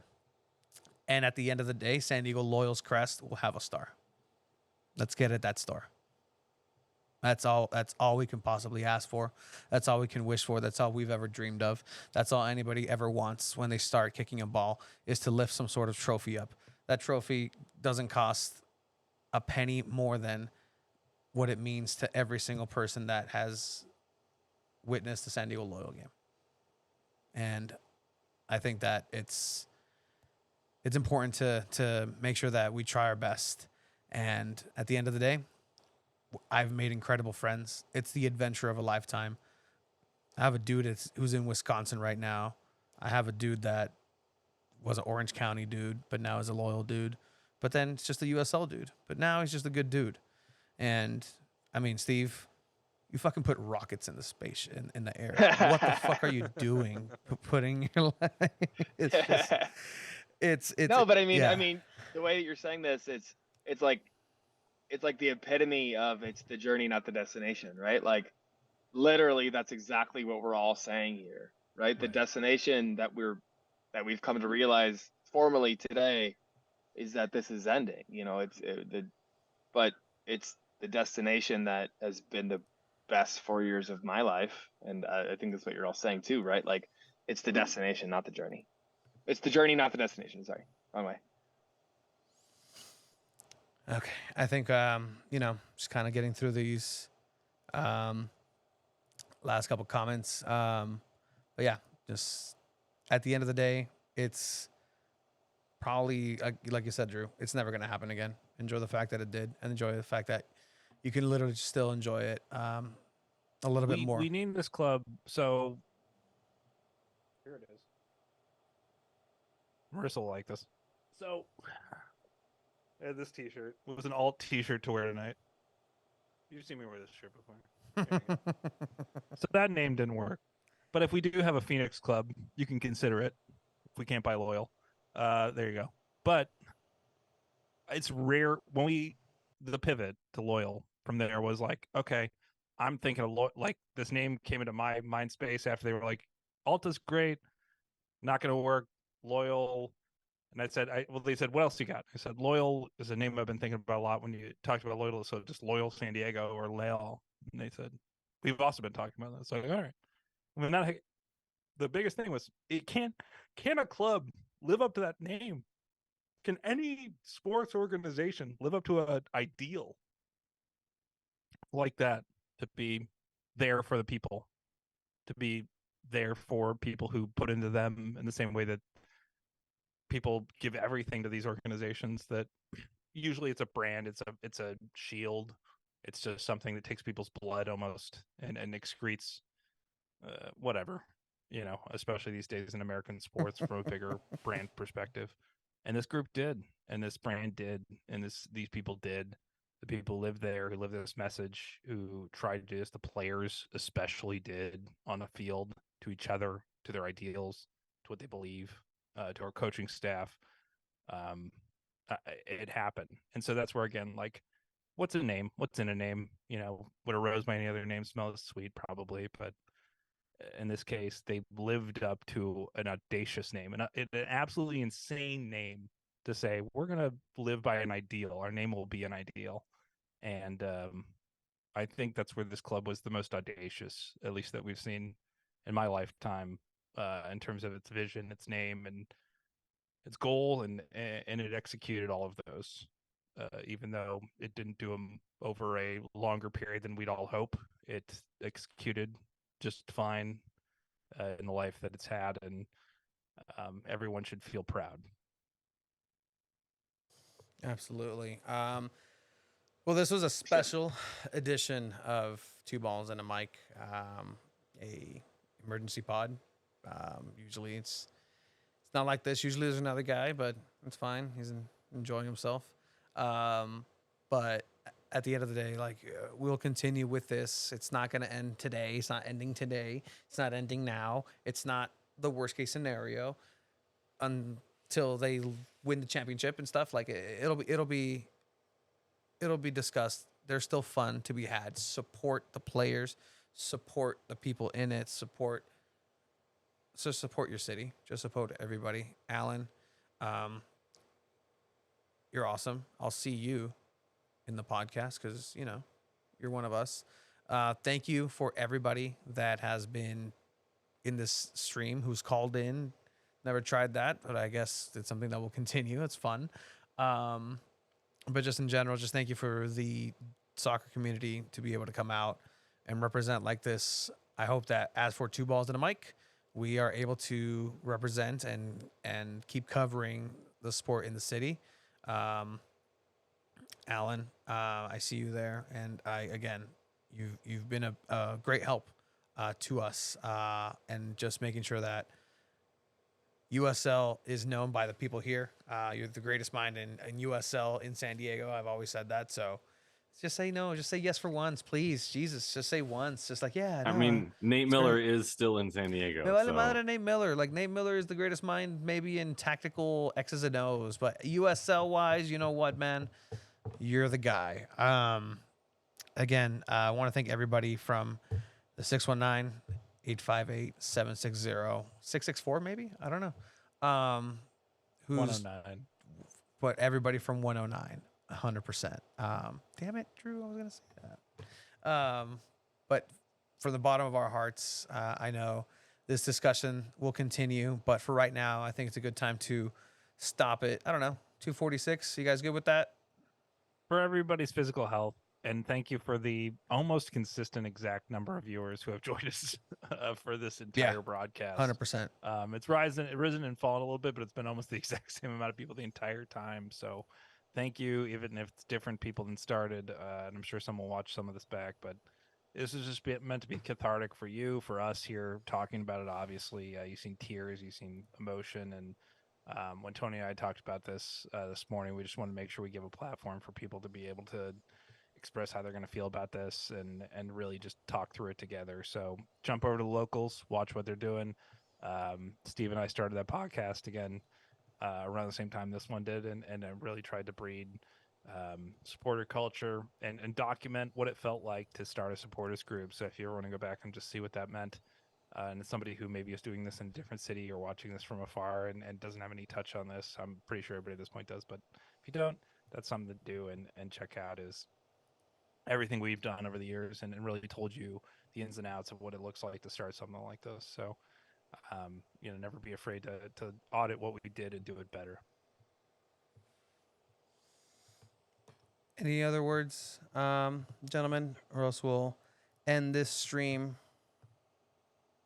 Nope. To everybody tuned in, we're going to continue the conversation over on the Loyal Locals podcast. Go to Discord or the local social to find a link. I'll see you back over there. Alan? I love you all. Thanks, Marissa. Thanks, Chris, for fair weather. And, thank for everyone who's reached out, said hi, all of that jazz. It's really been quite an amazing 4 years. So appreciate the conversation tonight. It's been super helpful. And it will continue. We'll be back, Two Balls and a Mic, every Monday at 8 p.m. Check it out.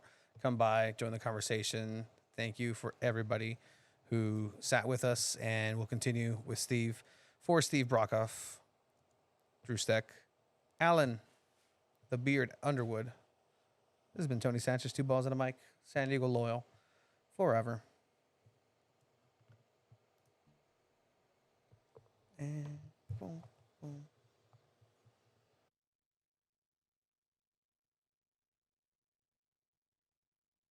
Cool. We're done streaming.